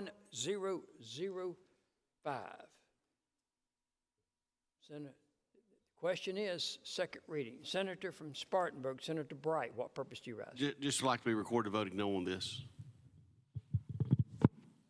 Desk is so informed. Under Rule 16, the question is second reading. The bill will receive, under that rule, a second reading. S1005, bottom of page 26, has a second reading of the Senate. We now go to page 27, top of the page, H3020, Senator from Edgefield. What purpose do you have? Move to carry over. Motion is to carry over the bill. All in favor would say aye. Opposed, no. The ayes have it. It's carried over. Middle of the page, 27, H3285, Senator from Edgefield. What purpose do you rise? Move to carry over. Motion is to carry over H3285. All in favor would say aye. Opposed, no. The ayes have it. That bill's carried over. Bottom of page 27, H4720, Senator from Edgefield. Move to carry over. Motion is to carry over 4720. All in favor would say aye. Opposed, no. The ayes have it. The bill's carried over. We turn to page 28 on our calendar, S436, the Senator from Berkeley, Senator Grooms. We have a committee amendment. I'd ask the reading clerk to publish the committee amendment. Finance Committee proposes the following amendment. Amends the bill by striking all after the enacting words and inserting. Senator from Lawrence, what purpose do you rise? To explain the amendment. You're recognized. Explain the amendment. Thank you, Mr. President. Members, this is a bill originally introduced with the standard formulaic of trying to reduce property tax burden on aircraft in particular as an asset of an airline company. As introduced, it would have used that formula to get down to around 6% assessment ratio. The amendment is now the controlling part of the bill. Instead of using, now this is a state tax, by the way. This is a state property tax assessed at state level. So as the subcommittee reports, offers a fee in lieu of tax agreement to be approved by the Coordinating Council for Economic Development. So all of the language relating to that formulaic we've been using in property taxes, that would be replaced by a strike and insert that would allow for this implementation and approval by the Coordinating Council for Economic Development. Pending There's question. also, I would just say that if you are interested in how the airlines or how the Department of Revenue gets to the valuation of the property itself, that it's based on amount of time that the planes are in the skies over top of South Carolina, the number of landings that they have in South Carolina, and the amount of minutes they actually